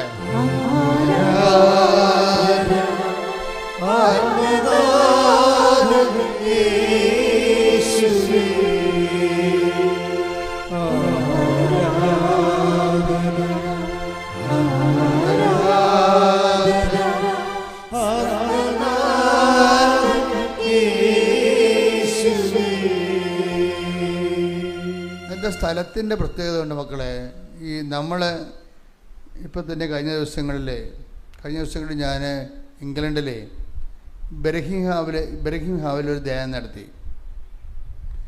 ആ ധ്യാനം നല്ല ശക്തമായ അഭിഷേകമുള്ള ധ്യാനമാണ്. 12,500 പേര് ആ ധ്യാനത്തിൽ പങ്കെടുത്തത്. അതിനുശേഷം ഞാൻ ഒരു ദിവസം കഴിഞ്ഞപ്പോൾ സ്റ്റെയിൽസ്ഫോർഡിൽ വന്ന് ധ്യാനം നടത്തി. സ്റ്റെയിൽസ്ഫോർഡ് ഒരു വലിയ ആശ്രമമാണ്, 10 ഏക്കറുള്ള ഒരു ആശ്രമമാണ്. ആ ആശ്രമത്തിൽ മാതാവ് പ്രത്യക്ഷപ്പെട്ട സ്ഥലമാണ്. മാതാവ് പ്രത്യക്ഷപ്പെട്ടിട്ട് ബന്ധിഞ്ഞ് കൊടുത്ത സ്ഥലമാണ്. അപ്പം ഞാൻ ആ പുഴയുടെ ഓരങ്ങളിലെല്ലാം നടന്ന് പ്രാർത്ഥിച്ചുകൊണ്ട്, അപ്പം അവിടെ 700 പേരെ ഉണ്ടായിരുന്നുള്ളൂ. വല്ല അകലയിൽ നിന്നൊക്കെ വരണമായിരുന്നു ആൾക്കാർ. 700 പേര് മതിയായിരുന്നു ശരിക്കും. അതൊരു പള്ളിയാണ്. പക്ഷേ അനോയിൻറ്റിങ് ലെവൽ വ്യത്യാസമുണ്ട്. മറ്റത് സ്റ്റേഡിയത്തിലാണ് നടത്തിയത്, ഇതൊരു അമ്മ മാതാവ് പ്രത്യക്ഷപ്പെട്ട ദേവാലയത്തിലാണ് നടത്തിയത്. ഇതിൻ്റെ അനോയിൻറ്റിങ് ലെവൽ വ്യത്യാസമുണ്ട്. ഇത് സ്റ്റേഡിയത്തിൽ നടത്തുന്നതിനേക്കാളും മാതാവിൻ്റെ പ്രത്യക്ഷീകരണ സ്ഥലത്ത് നടത്തി കഴിഞ്ഞപ്പോൾ എൻ്റെ വചനങ്ങളെല്ലാം മാറി, വചനങ്ങളുടെ രീതികൾ, പ്രസൻറ്റേഷൻ്റെ രീതികൾ മാറി, ആൾക്കാരുടെ അനുഭവതലങ്ങൾ മാറി, അഭിഷേക ലെവൽ മാറി, മൊത്തം മാറി. അതാണ് വ്യത്യസ്തങ്ങളായ വിഷയങ്ങൾ. അതുകൊണ്ട് നിങ്ങളിവിടെ വരുമ്പോൾ തന്നെ ഓർക്കുക, ദൈവം നിങ്ങളെ വിളിച്ചതാണ്. മാതാവ് പ്രത്യക്ഷപ്പെട്ട ഇടത്തേക്ക് ദൈവം നൽകിയ, രക്ഷപ്പെടാൻ വേണ്ടി ദൈവം നൽകിയ ഒരു പദ്ധതിയാണ് ഉടമ്പടി. ആ പ്രത്യക്ഷീകരണത്തിൻ്റെ ഭാഗമായിട്ട് ഉടമ്പടി വന്നിരിക്കുന്നത്. നിങ്ങൾ കഥ അറിയാതെ ആട്ടം കാണരുത്. വളരെ സഡൻ ഉടമ്പടി വന്നതല്ല. ഇപ്പം നവീകരണ ധ്യാനം എന്നുണ്ട്, അത് ജീവിതം നവീകരിക്കാനുള്ളതാണ്. വളർച്ചാ ധ്യാനമുണ്ട്, വിശ്വാസത്തെ വളർച്ച പ്രാപിക്കാനുള്ളതാണ്. ആന്തരിക സൗഖ്യദാനമുണ്ട്, മുറിവേറ്റ ചിന്തകൾ, വേദനിപ്പിക്കുന്ന ഓർമ്മകൾ, ആദികൾ, ഭീതികളെല്ലാം സുഖപ്പെട്ടുകൊണ്ട് കുറച്ചുകൂടി ജീവനുള്ള ജീവിതം, ആത്മീയ ജീവിതത്തിന് വേണ്ടിയുള്ളതാണ്. പിന്നെ എന്താണ്, പ്രാർത്ഥനാനുഭവ ധ്യാനമുണ്ട്, തീക്ഷ്ണമായി പ്രാർത്ഥിച്ച് അഭിഷേകം പ്രാപിക്കാനുള്ളതാണ്. പിന്നെ എന്താണ്, വരദാനങ്ങളുടെ ധ്യാനമുണ്ട്, വരദാനങ്ങൾ ഉപയോഗിച്ചുകൊണ്ട് ശുശ്രൂഷ ചെയ്യാനുള്ളതാണ്. ഉടമ്പടി ധ്യാനമുണ്ട്, വാഗ്ദാനങ്ങൾ പ്രാപിക്കാനുള്ളതാണ്. Praise the Lord, praise the Lord. ശ്രദ്ധിക്കട്ടെ. ഉടമ്പടി ധ്യാനം എന്തിനുള്ളതാണ്? വാഗ്ദാനങ്ങൾ പ്രാപിക്കാനുള്ളതാണ്. ഇപ്പം ദൈവം മനുഷ്യൻ്റെ അനുദിന ജീവിതവും നിത്യജീവിതവും മെയിൻറ്റെയിൻ ചെയ്യുന്നതിന് വേണ്ടിയുള്ള ദൈവികമായ പദ്ധതിയാണ് വാഗ്ദാനം. എന്ന് വെച്ച് കഴിഞ്ഞാൽ എപ്പോഴും ഞാൻ നിങ്ങളോട് പറയും, പുതിയ ആൾക്കാരുള്ളത് കൊണ്ടാണ് പഴയത് ഞാൻ ആവർത്തിക്കണം കേട്ടോ. പഴയ ആൾക്കാർക്ക് ബോറടിക്കരുത്. പുതിയ ആൾക്കാർ ഒത്തിരി ഉണ്ടല്ലോ. ആദ്യമായിട്ട് കൃപാസനത്തിൽ വന്നിരുന്ന് കൈ പൊക്കിക്ക് കുറച്ച് പേരുണ്ട്, ജസ്റ്റ് ഓക്കെ. അപ്പോൾ കുറച്ച് പേരെങ്കിലും പുതിയ ആൾക്കാരുണ്ട്. അപ്പോൾ എപ്പോഴും ശ്രദ്ധിക്കേണ്ടതെന്ന് വെച്ച് കഴിഞ്ഞാൽ, ചില സമയത്ത് ഞാൻ പഴയ സിലബസ് ഞാൻ മനഃപൂർവ്വം എടുക്കണമല്ല, കർത്താവ് ധ്യാനിപ്പിക്കുമ്പോൾ അങ്ങനെ ഓരോരോ സാധനം പറയിപ്പിക്കുന്നതാണ്. അപ്പോൾ എന്താ പ്രശ്നം എന്ന് വെച്ച് കഴിഞ്ഞാൽ, നമുക്ക് നമ്മുടെ അനുദിന ജീവിതവും നിത്യജീവിതവും അതിൻ്റെ പോരായ്മ പരിഹരിക്കുന്നതിന് വേണ്ടിയും അത് പുഷ്കലമായിട്ട് വളരുന്നതിന് വേണ്ടിയും ദൈവം നമുക്ക് നൽകുന്ന ഒരു ക്യാപ്സ്യൂളാണ് വാഗ്ദാനം എന്ന് പറയുന്നത്. ഇപ്പോൾ ഉടമ്പടി ധ്യാനത്തിൻ്റെ ഫോർമുല ഉപയോഗിക്കുന്നത് എന്തിനാണ്? ഈ വാഗ്ദാനങ്ങൾ പ്രാപിക്കാൻ വേണ്ടിയാണ്. വാഗ്ദാനങ്ങൾ പ്രാപിക്കാൻ വേണ്ടിയാണ്. ഇപ്പോൾ വാഗ്ദാനങ്ങളിൽ പലപ്പോഴും വന്നിട്ടുള്ള ഒരു കുഴപ്പം, വാഗ്ദാനങ്ങൾ പ്രാപിക്കാൻ പറ്റും, പക്ഷേ എപ്പോൾ പ്രാപിക്കാൻ പറ്റുമെന്നതിനെക്കുറിച്ച് ടൈം കണ്ടന്റ് അഡ്രസ്സ് ചെയ്യണില്ല. Why we came to this Marian covenant, അതായത് കവനൻറ്റിൻ്റെ അത് വാഗ്ദാനങ്ങൾ പ്രാപിക്കാൻ പറ്റും, പക്ഷേ എപ്പോഴെങ്കിലും പ്രാപിച്ചാൽ മതിയോ? എബ്രാഹത്തിനോട് പറഞ്ഞു, നിനക്ക് ഒരു സന്തതി ഉണ്ടാകും, ഓക്കെ. പക്ഷേ എബ്രാഹത്തിന് സന്തതി ഉണ്ടായപ്പോൾ എബ്രാഹം വയസ്സായിപ്പോയി. ഇസഹാക്കിൻ്റെ കൂടെ ചെറുപ്പകാലത്ത് ജീവിക്കാൻ പറ്റിയില്ല. അതാണ് ഈ ആൾക്കാർ 20 വയസ്സാകുമ്പോൾ തന്നെ കല്യാണം കഴിക്കണമെന്ന് പറയണത്. നിങ്ങളുടെ മക്കളുടെ കൂടെ നല്ല കാലം ജീവിക്കാൻ പറ്റാതെ വരും. കല്യാണം താമസിച്ചതിനെ പറ്റും. ചിലരൊക്കെ 40 വയസ്സിലേക്കാണ് കല്യാണം കഴിക്കേണ്ടത്. വരട്ടെ, ജോലി കിട്ടട്ടെ എന്ന് പറയും. നീട്ടിക്കൊണ്ടുപോയി 40-ാം വയസ്സിൽ കല്യാണം കഴിക്കും. 40-ാം വയസ്സിൽ കല്യാണം കഴിച്ചു കഴിഞ്ഞാൽ നിങ്ങളുടെ കൊച്ച് 10ാം ക്ലാസ് പാസ്സാകുമ്പോൾ നിങ്ങൾക്ക് 55 വയസ്സാവും. അവൻ PDCയിലായി കഴിഞ്ഞ് കഴിഞ്ഞാൽ നിൻ്റെ നര വരും. അവൻ പറയും, അമ്മ കോളേജിൽ വരണ്ടെന്ന് പറയും. എന്താണ് ഈ വലിയമ്മ എന്തിനാ കോളേജിൽ വരണമെന്ന്? കാര്യം അവരുടെ പിള്ളേരൊക്കെ നല്ല മിടുക്കന്മാരായ അമ്മമാരെ വരുമ്പോൾ വലിയമ്മ നരച്ച് വരേണ്ടി വരും. അപ്പോൾ അമ്മയ്ക്ക് ഇതല്ലാതെ വേറെ ഡ്രസ്സില്ല ചോദിക്കും. ഇപ്പം താമസിക്കണത് നല്ല കാര്യമൊന്നുമല്ല കല്യാണം. കല്യാണം താമസിക്കുന്നത് നല്ല കാര്യമല്ല. നിങ്ങളെ കല്യാണത്തിനേക്കാളും കുഞ്ഞുങ്ങളെക്കാളും പ്രാധാന്യം ജോലിക്ക് കൊടുക്കുന്നത് കൊണ്ടാണ് കല്യാണം താമസിക്കുന്നത്. അത് നിങ്ങളുടെ സ്വന്തം പദ്ധതിയാണ്, ദൈവ പദ്ധതിയാണെന്ന് അറിയത്തില്ല. സ്വന്തം പദ്ധതിയാണത്. സ്വന്തമായിട്ട് ഉണ്ടാക്കി വെച്ച പദ്ധതികളുണ്ടല്ലോ മനുഷ്യനെ. അപ്പം അതിൻ്റെ പേരിലാണുള്ളത്. ഇപ്പം എന്താ പ്രശ്നം വെച്ച് കഴിഞ്ഞാൽ, ടൈം കണ്ടൻറ്റ് വാഗ്ദാനം പ്രാപിക്കുന്ന മോശസിനോട് പറയും, വാഗ്ദാനം തേനും പാലും ഒഴുകുന്ന വാഗ്ദാന ദേശത്ത് നിങ്ങൾ ചെല്ലും എന്നാരോട് പറഞ്ഞ്? മോശസിനോട് പറഞ്ഞ്. പക്ഷേ പുള്ളിക്കാരൻ അതിൻ്റെ താമസിച്ച കാരണം പുള്ളിയുടെ കാലം കഴിഞ്ഞു പോയി. അല്ല, അതല്ല സംഭവിച്ചത്. വാഗ്ദാനത്തിൽ നിങ്ങൾ തേനും പാലും ഒഴുകുന്ന വാഗ്ദാനം നേട്ടത്തിൽ ചെല്ലും, ഞാൻ നിങ്ങളെ കൊണ്ടുവരുമെന്ന് പറഞ്ഞ്. പക്ഷേ 40 കൊല്ലം എടുത്തപ്പോൾ മോശസ് വയസ്സായിപ്പോയി. വാഗ്ദാനം പ്രാപിക്കുമ്പോൾ ഉള്ള കുഴപ്പം അത് ടൈം ബൗണ്ട് ആയിരിക്കണം, അല്ലെങ്കിൽ പ്രയോജനം ഉണ്ടായില്ല. ഇപ്പം ഇത്തിരി പറയുക, ചൂടോടെ കഴിക്കണമെന്ന് പറയത്തില്ലേ, അല്ലേ? ആറിപ്പോയി കഴിഞ്ഞാൽ വളിച്ചു പോകും. ടൈം നിസ്സാര കാര്യമല്ല. ടൈം ഒരു സീരിയസ് വിഷയമാണ്. എപ്പോഴെങ്കിലും കിട്ടിയിട്ട് കാര്യമില്ല. അപ്പോൾ അതുകൊണ്ട് അതിൻ്റെ ടൈമിൽ തന്നെ നമുക്ക് കിട്ടണം. അതിനെയാണ് മരിയൻ കവനൻ്റ് എന്ന് പറയുന്നത്. കവനൻ്റ് ഇത് ഉടമ്പടി ധ്യാനം എന്ന് പറഞ്ഞാൽ അങ്ങനെ നിങ്ങൾ ഉടനെ കയറി ഉടമ്പടി ധ്യാനം എന്ന് പറയരുത്. മരിയൻ ഉടമ്പടി ധ്യാനം എന്നാണ് പറയേണ്ടത്. എന്താ പറയേണ്ടത്? മരിയൻ ഉടമ്പടി ധ്യാനം എന്ന് പറയുമ്പോൾ ഉള്ള പ്രശ്നം ടൈമാണ് അതിൻ്റെ അഡ്രസ്സ് ചെയ്യണത്. കാനായിലെ കല്യാണത്തിൽ അവർക്ക് വീഞ്ഞില്ലെന്ന് പറയുമ്പോൾ ഈശോ എന്താ പറയണത്? സമയം ആയിട്ടില്ല. അപ്പം അമ്മയാണ് ഈ ആകാത്ത സമയം ആക്കിയെടുക്കണത്. എന്താണ് ആകാത്ത സമയം ആക്കിയെടുക്കണതിന്? നാളെ മറ്റന്നാളോ പിന്നെ എപ്പോഴെങ്കിലും നടക്കേണ്ട കാര്യങ്ങൾ ഇപ്പം നടത്തുന്നത് എങ്ങനെയാണ്? അവൻ പറയണ പോലെ ചെയ്യുക. ഇതിൻ്റെ അകത്തുള്ളതാണ്. പക്ഷേ ഇതെന്ന് പറയണത് ഞാൻ പറഞ്ഞില്ലേ, ബൈബിൾ വെയിറ്റിംഗ് ഷെഡല്ല, വാതിലില്ലാതെ തുറന്ന് കിടക്കുന്ന ഷെഡല്ല. അത് തുറന്ന് ആ ഓരോ വാക്കിനും താക്കോലുണ്ട്. ദൈവം നമുക്ക് വചനം തരുമ്പോൾ എന്നാൽ ഈ 2000 കൊല്ലമായിട്ട് ഈ വചനം പള്ളികളിൽ വായിക്കണതല്ലേ? അവൻ പറയണ പോലെ ചെയ്യണമെന്ന് എല്ലാ അച്ഛന്മാരും പറയണതാണ്, അല്ലേ? എല്ലാവരും നമ്മൾ കേട്ടിട്ടില്ലേ? കുഞ്ഞുനാളെ മുതൽ കേൾക്കണതാണ്. അവൻ പറഞ്ഞ പോലെ ചെയ്യും. അപ്പോൾ നമ്മൾ ഉടനെ അവൻ പറഞ്ഞ വെള്ളം കോരി ഒഴിച്ചെന്ന് പറയും. അവിടെ നമ്മൾ ക്ലോസ് ചെയ്യും. അമ്മയുടെ പ്രത്യക്ഷീകരണം വന്നപ്പോൾ ഇതിനോട് ഞങ്ങൾ വളരെ അർത്ഥവത്തായിട്ട് പ്രതികരിക്കാൻ തുടങ്ങിയപ്പോൾ അമ്മയ്ക്ക് മനസ്സിലായി ഞങ്ങൾ ഇതിന് പറ്റുന്ന ആളാണ്, രഹസ്യം പറഞ്ഞു തരാൻ പറ്റുന്ന ആളാണെന്ന്. അപ്പോൾ പറഞ്ഞു, മോനെ അങ്ങനെയല്ല, ഭരണി വെള്ളം കോരിക്കാൻ പറഞ്ഞതല്ല, ഈശോ പറയണ പോലെ ജീവിക്കാനാണ് പറഞ്ഞത്. ഈശോ പറയണ പോലെ ജീവിക്കാൻ. അതാണ് ടൈം ഷോർട്ട് ചെയ്യണത്. സമയമായില്ല എന്ന് പറഞ്ഞാൽ ആകാത്ത സമയം ആക്കിയെടുക്കാൻ വേണ്ടി നമ്മളെന്താ ചെയ്യണത്? ഈശോ പറഞ്ഞ പോലെ ജീവിക്കും. നമ്മളിപ്പോൾ ഇവിടെ വന്നിട്ട് എന്താ ചെയ്യണത്? നമ്മൾ ഉടമ്പടി ചെയ്യണത് എന്താണ്? എന്താ പറയണത്? ഉടമ്പടി പറയുന്നത് നിങ്ങളോർക്കും ചിലർക്ക് വോട്ട് ചെയ്ത് കൊണ്ടുവന്ന് പെട്ടിയിടണത്, അങ്ങനെ എന്ത് പരിപാടിയാണ്? അതല്ല. ഈശോ പറഞ്ഞ പോലെ ജീവിച്ചോളാവുന്നതാണ് മാതാവിൻ്റെ മധ്യസ്ഥയിൽ നമ്മൾ ദൈവതിരുസന്നിധി പറയണത്. എന്താ പറയണത്? ഈശോ പറഞ്ഞതുപോലെ ജീവിച്ചു കൊള്ളാവുന്ന. ഇപ്പം ഈശോ പറഞ്ഞ പോലെ ജീവിച്ചു കൊള്ളാമെന്ന് പറഞ്ഞാൽ ഇവിടെ അത് ദൈവദർശനം ഉടമ്പടി പ്രഖ്യാപിക്കുന്ന സമയത്തും ഉടമ്പടി നിക്ഷേപിക്കുന്ന സമയത്തും ആ സമയത്ത് അപ്പം ഒരു വർക്കൗട്ട് ചെയ്യണം. അല്ലാതെ മകൾ വന്ന് പ്രസവിച്ച് പോട്ടെ, വീട്ടിലൊക്കെ ഭയങ്കര തിരക്കാണ്, വിരുന്നുകാരെല്ലാം പോയി കഴിഞ്ഞിട്ട് ഞാൻ പ്രത്യക്ഷ പ്രാർത്ഥന തുടങ്ങാമെന്ന് വെച്ചാൽ നടക്കത്തില്ല. നിങ്ങൾ ഉടമ്പടി പ്രഖ്യാപിക്കുമ്പോൾ നിങ്ങൾ ഉടമ്പടിയിലായി, പിന്നെ നോ ടൈം, പിന്നെ നിങ്ങൾ ഉടമ്പടി ജീവിക്കുകയാണ്. അതിപ്പോൾ മനസ്സിലാക്കണം. ഇവിടെ കൊണ്ടുവന്ന് ഏറ്റവും പ്രധാനപ്പെട്ട എന്താണ്?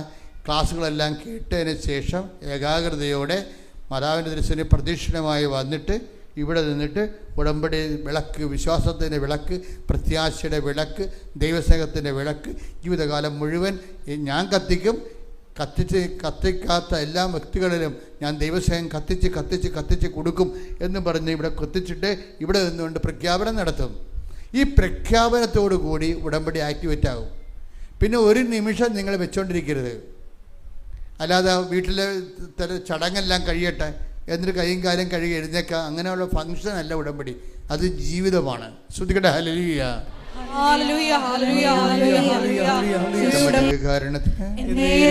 ആരാധനയും സ്തുതിയും പുകഴ്ചയും ഉണ്ടായിരിക്കട്ടെ. മരിയൻ ഉടമ്പടിയിൽ അഡ്രസ്സ് ചെയ്യണത് 2000 കൊല്ലങ്ങളായിട്ട് അഡ്രസ്സ് ചെയ്യാത്തൊരു കാര്യമാണ്. എന്താണ്? ഉടമ്പടിയിലുള്ള ടൈം ലാഗിങ്ങിനെ ആണ് ഇത് ടൈം ഷോർട്ട് ചെയ്യണത്. എബ്രാഹത്തിന് 25 കൊല്ലം എടുത്ത് മകനെ കിട്ടാൻ, മോസസിന് വാഗ്ദാനം പാടുന്ന ആൾ പ്രാപിക്കാൻ. അപ്പോൾ മകനെ കിട്ടിക്കഴിഞ്ഞപ്പോൾ അയാൾ വയസ്സായിപ്പോയി. ഇസ്രായേൽ ജനം വാഗ്ദാന നാട് പ്രാപിച്ചപ്പോൾ മോസസ്, അത് കൊണ്ട് നടന്ന മോസസ് മരിച്ചുപോയി. അപ്പം സമയം നിസ്സാര കാര്യമല്ല, സമയം ഭയങ്കര വില്ലനാണ്. സമയം നേരത്തെ നടക്കണം. അതുകൊണ്ട് സമയത്തിൻ്റെ കടിഞ്ഞാൻ ഇടുന്നതാണ് മരിയൻ ഉടമ്പടി. വല്ലാണ്ടങ്ങനെ നീണ്ടുപോണ സമയത്തെ പിടിച്ചു നിർത്തും മരിയൻ ഉടമ്പടി. എന്താണ്? അവൻ പറയണ പോലെ ചെയ്യും. നിങ്ങൾ എന്തുമാത്രം കാര്യങ്ങൾ അവൻ പറയണ പോലെ ചെയ്യുന്നുണ്ടോ അത്രയും ടൈം ഷോട്ട് വരും. കഴിഞ്ഞ ദിവസങ്ങളിലേ ലിസി എന്നും പറഞ്ഞൊരു മോള് സാക്ഷ്യം പറഞ്ഞു. നല്ല സാക്ഷിയായിരുന്നു. അപ്പോൾ ലിസിയുടെ പ്രശ്നം എന്ന് വെച്ചാൽ, ഞാൻ കാനഡയിൽ ധ്യാനിപ്പിക്കുകയാണ്. അപ്പോൾ ഇവിടുത്തെ ഈ വിദേശ ധ്യാനങ്ങൾക്ക് ഉണ്ടാകുന്ന ഒരു ഗുണവുമുണ്ട് ദോഷമുണ്ട്. വിദേശ ധ്യാനങ്ങൾക്ക് കൃപാസനത്തിൻ്റെ അകത്ത് നടക്കുന്ന ധ്യാനം പോലെ ചിട്ടയും കൗൺസിലിംഗ് ഒന്നും ഉണ്ടാകത്തില്ല. കാര്യങ്ങളെല്ലാം നടക്കും. അതിൻ്റെ അവിടെ പരിമിതികൾ അനുസരിച്ച് നടക്കും. കാര്യം ഇവിടെ നമ്മൾ 76 മെമ്പേഴ്സിനെ വെച്ചാണ് ഇവിടെ ഉടമ്പടി ധ്യാനം നടത്തുന്നത് കേരളത്തിൽ. നമ്മുടെ കൃപാസനത്തിൽ കൗൺസിലേഴ്സിന് 9 പേരുണ്ട്. 9 പേരെ വെച്ചാണ് ഈ 300 പേരെ നമ്മൾ കൗൺസിൽ ചെയ്തിട്ട് ആ ഉടമ്പടിയുടെ ട്രാക്കിലേക്ക് ഇവരെ കൊണ്ടുവരണത്. അപ്പം ഇതിനുള്ള സൗകര്യമൊന്നും, ഇപ്പം ഞാനും വിജയകുമാറുമാണ് മോളിൽ അവിടെ പോകുന്നത്. ഒരാൾ പോകുമ്പോൾ തന്നെ 10 ലക്ഷം 12 ലക്ഷം രൂപ ചിലവാകും പോയി വരുമ്പോൾ. അപ്പം അതുകൊണ്ട് ഒത്തിരി ആൾക്കാരെ കൊണ്ടുപോകാൻ പറ്റത്തില്ല. അപ്പോൾ അവിടെയുള്ള ലിമിറ്റഡ് സാഹചര്യങ്ങൾ അവിടെ ഉള്ളത്. പിന്നെ അവിടെ ഞാനെന്ത് ചെയ്യും, ലിമിറ്റഡ് സാഹചര്യം ഉള്ള കാരണം ഞാനുള്ള എല്ലാവരെയും കാണും. അതാ ഇവിടെ കാണാൻ പറ്റത്തില്ല. വിദേശ രാജ്യങ്ങളിലെ ധ്യാനങ്ങളിൽ ഞാൻ ഈച്ച് ആൻഡ് എവരി പടി, ഇപ്പോൾ ഫേസ്ബുക്കിൽ ഞാൻ 700 പേരെയും കണ്ട്. അവിടെ ബെർഹാവിൽ 2400 പേര് ഉടമ്പടിയിൽ വന്നെങ്കിലും കുടുംബപരമായിട്ട് അവർ ഒരു കുടുംബത്തിന് ഒരു ഉടമ്പടിയാണ് എടുത്തത്. ഇപ്പോൾ 1400 പേരാണ് ഉടമ്പടി എടുത്തത്. 1400 പേരെയും ഞാൻ കണ്ടു. സന്ധ്യ ആയാലും നിന്ന് കാണും ആൾക്കാരെ. അതതിൻ്റെ വ്യത്യാസം അതാണ്. കാര്യം എനിക്കറിയാം അവരുടെ കൗൺസിലിംഗ് ഒന്നും ശരിയായി കാണത്തില്ല. അപ്പം അതുകൊണ്ട് അവരെ ജസ്റ്റ് അവരുടെ പ്രശ്നങ്ങളെല്ലാം അവർ പരിഹരിച്ച് ഡയറക്റ്റ് അവരുടെ ഉടമ്പടിയിലേക്ക് വരാൻ വേണ്ടി ഓരോരുത്തരും കണ്ടിട്ട് തൈലാഭിഷേകം ചെയ്ത് പ്രാർത്ഥിക്കാം. അപ്പം ഞാനിങ്ങനെ കാനഡയിൽ ധ്യാനം നടത്തുമ്പോൾ ലിസി പറഞ്ഞ സാക്ഷ്യം കഴിഞ്ഞ ദിവസം പറഞ്ഞതാണ്. അപ്പോൾ സാക്ഷ്യം പറഞ്ഞത്, ലിസി ഒരു നേഴ്സാണ്. ഇവരുടെ അവസ്ഥ ഭയങ്കര രസമാണ്. ഇവർ 18 വർഷത്തിന് മുമ്പ് 2005 മറ്റേ നഴ്സിംഗ് പാസ്സായതാണ്. അപ്പം അന്ന് ഇവരുടെ ഏറ്റവും വലിയ ആഗ്രഹമാണ് അമേരിക്കയിൽ ജോലി ചെയ്യണമെന്നുള്ളത്. അപ്പം എല്ലാ നേഴ്സുമാരും അക്കാലങ്ങളിൽ അമേരിക്കയിൽ ജോലി ചെയ്യാനാണ് ആഗ്രഹിക്കുന്നത്. ഇപ്പം ട്രംപ് പൂട്ടി വരികയല്ലേ സംഭവം. അപ്പം അതുകൊണ്ട് ഇവർക്ക് പക്ഷേ പോകാനൊത്തില്ല. കാര്യം അതിൻ്റെ പ്രോസസ്സിങ് ഭയങ്കര കഠിനമാണ്. അവിടെ ഒരു വിസ കിട്ടുക, അല്ലെങ്കിൽ തന്നെ അതിനുശേഷം അവിടെ പെർമനൻറ്റ് റെസിഡൻസ് കിട്ടുക, PR കിട്ടുക, ഗ്രീൻ കാർഡ് കിട്ടുക, അതൊക്കെ വലിയ തൊല്ല പിടിച്ച പരിപാടിയാണ്. ചിലപ്പോഴൊക്കെ ലോട്ടിങ്ങിലേ വരത്തുള്ളൂ. 10 ലക്ഷം പേര് ലോട്ടിട്ട് അതിൻ്റെ അകത്ത് ഒരു മിഷൻ കറക്കിയിട്ട് ഒരാൾക്കൊക്കെ വിസ കൊടുക്കത്തുള്ളൂ. അങ്ങനെയൊക്കെയുള്ള ഒത്തിരി നൂലാമാലകളൊക്കെ ഉണ്ട്. അപ്പോൾ ഇവരതിനകത്ത് പരാജയപ്പെട്ട് ഇവർ പിന്മാറി. ഇവർ കാനഡയ്ക്ക് കിട്ടി. കാനഡയൊക്കെ ഈ അടുത്ത കാലത്താണ് തുറന്നത്. മറ്റു രാജ്യങ്ങളെല്ലാം തുറന്നത് കോവിഡിന് ശേഷമാണ്. ശക്തമായ രീതിയിൽ മറ്റു രാജ്യങ്ങളെല്ലാം ഇവരെല്ലാം സ്വീകരിക്കാനും സർവീസ് മേഖല തുറന്നു കൊടുത്തത് മറ്റുള്ളവർക്ക് വേണ്ടി. അപ്പം നേരത്തെ അമേരിക്ക മാത്രമേ തുറക്കത്തുള്ളായിരുന്നു. പക്ഷേ ഇവർക്ക് അവിടെ കിട്ടിയില്ല. കാനഡ തുറന്നപ്പോൾ ഇവർ കാനഡയിൽ പോയി ഭർത്താവുമായിട്ട് മക്കളൊക്കെ ആയിട്ട് അവിടെ താമസിക്കുകയും. അപ്പോൾ അവർ ഒരുവിധം ഓക്കെയാണ്. പിന്നെ നിങ്ങൾ ഒരിക്കലും ധരിക്കരുത് വലിയ സൗഭാഗ്യം തേടി പോയതാണെന്നൊന്നും ധരിക്കരുത്. ഞാനൊന്നും അവിടെ ജീവിക്കത്തില്ല. ഞാൻ പോണതെല്ലാം സമ്മറിലാണ് പോണത്.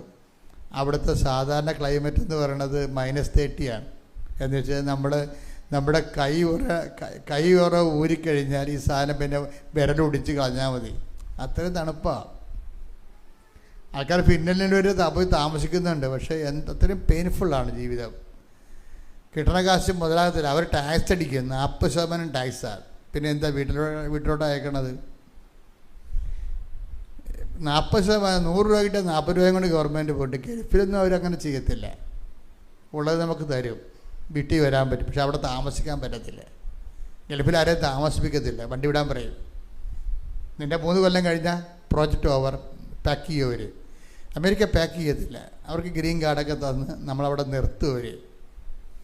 അപ്പം പല ജീവിതത്തിനും പല പല പ്രശ്നങ്ങളാണ് ഉള്ളത്. പക്ഷെ നമുക്ക് എല്ലാവർക്കും സപ്പോർട്ട് ചെയ്യാത്തത് കൊണ്ട്, നമ്മൾ പഠിച്ചവരായതുകൊണ്ടും കേരളത്തിൽ നല്ല ശതമാനം ആൾക്കാരും പഠിച്ചിരിക്കുന്ന കാരണം അവർക്ക് പുതിയ സാധ്യതകളെ പ്രയോജനപ്പെടുത്തിക്കൊണ്ട് പോകാൻ പറ്റും. നല്ലതാണ്, പോകുന്നത് നല്ലതാണ്. പക്ഷേ അത് നമ്മുടെ വിഷയമല്ല. അപ്പോൾ ഇവിടെ നമ്മുടെ വിഷയം എന്ന് പറയണത്, ഈ ലിസി അവിടെ താമസിക്കുകയാണ്, 14 കൊല്ലമായിട്ട് അവിടെ താമസിക്കുകയാണ് കാനഡയിൽ. അപ്പോൾ ലിസിക്ക് ഒരു ആഗ്രഹമുണ്ട്, അവരുടെ പ്രൊഫഷൻ നല്ലവണ്ണം എക്സർസൈസ് ചെയ്യണം. ഒരു വർക്ക് സാറ്റിസ്ഫാക്ഷൻ വേണമല്ല, എല്ലാവർക്കും ഒരു പ്രൊഫഷണൽ സാറ്റിസ്ഫാക്ഷൻ ഉണ്ടാകും. അവർ പഠിച്ച ട്രേഡ് തന്നെ കിട്ടണം, പഠിച്ച സ്ഥലത്ത് തന്നെ ജോലി ചെയ്യണം. അതിനൊരു റൈറ്റാണ് നമ്മുടെ. അപ്പോൾ അവർ കിട്ടിയിരിക്കുന്ന ജോലിയിൽ, അവരുടെ പഠനത്തിൽ അവരത്ര ജോബ് സാറ്റിസ്ഫാക്ഷൻ ഉള്ള ആളല്ല. പക്ഷേ ഇനിയിപ്പോൾ കഴിയാൻ പറ്റും. ഇവർക്കിപ്പോൾ 40 വയസ്സായി. അപ്പോൾ അവർക്ക് അമേരിക്കൻ സ്വപ്നം അവർ ഉപേക്ഷിച്ചു.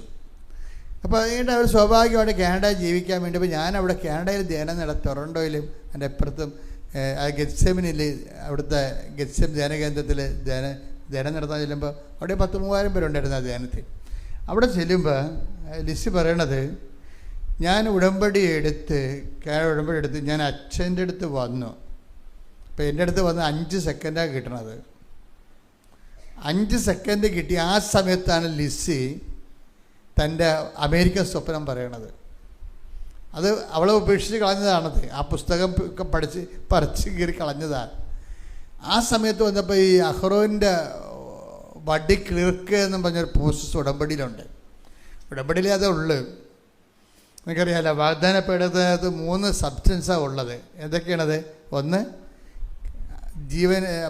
ആകാശ മന്ന നിറച്ച കലശം, കുടം, പാത്രം.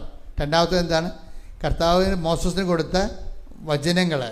പിന്നെ മൂന്നാമത്തേത് എന്താണ്? ഈ അഹ്റോൻ്റെ തളർത്ത വടി. അഹ്റോൻ്റെ തളർത്ത വടിയെക്കുറിച്ച് ഒത്തിരി പേര് സാക്ഷ്യം പറയും. നമ്മുടെ പച്ച മെഴുകുതിരിയുടെ ഉദ്ദേശം തന്നെ അതാണ്. എന്താണ്? നിൻ്റെ സ്വപ്നങ്ങൾ പൊരിഞ്ഞ് കരിഞ്ഞു പോയതിനെ വീണ്ടും കർത്താവ് തളർപ്പിക്കും. ശ്രുതിക്കട്ടെ hallelujah. Hallelujah, hallelujah, hallelujah, hallelujah, hallelujah. യേശുവേ ആരാധന, ഹല്ലേലൂയ, ഹല്ലേലൂയ, യേശുവേ നന്ദി, ഹല്ലേലൂയ, യേശുവേ ആരാധന.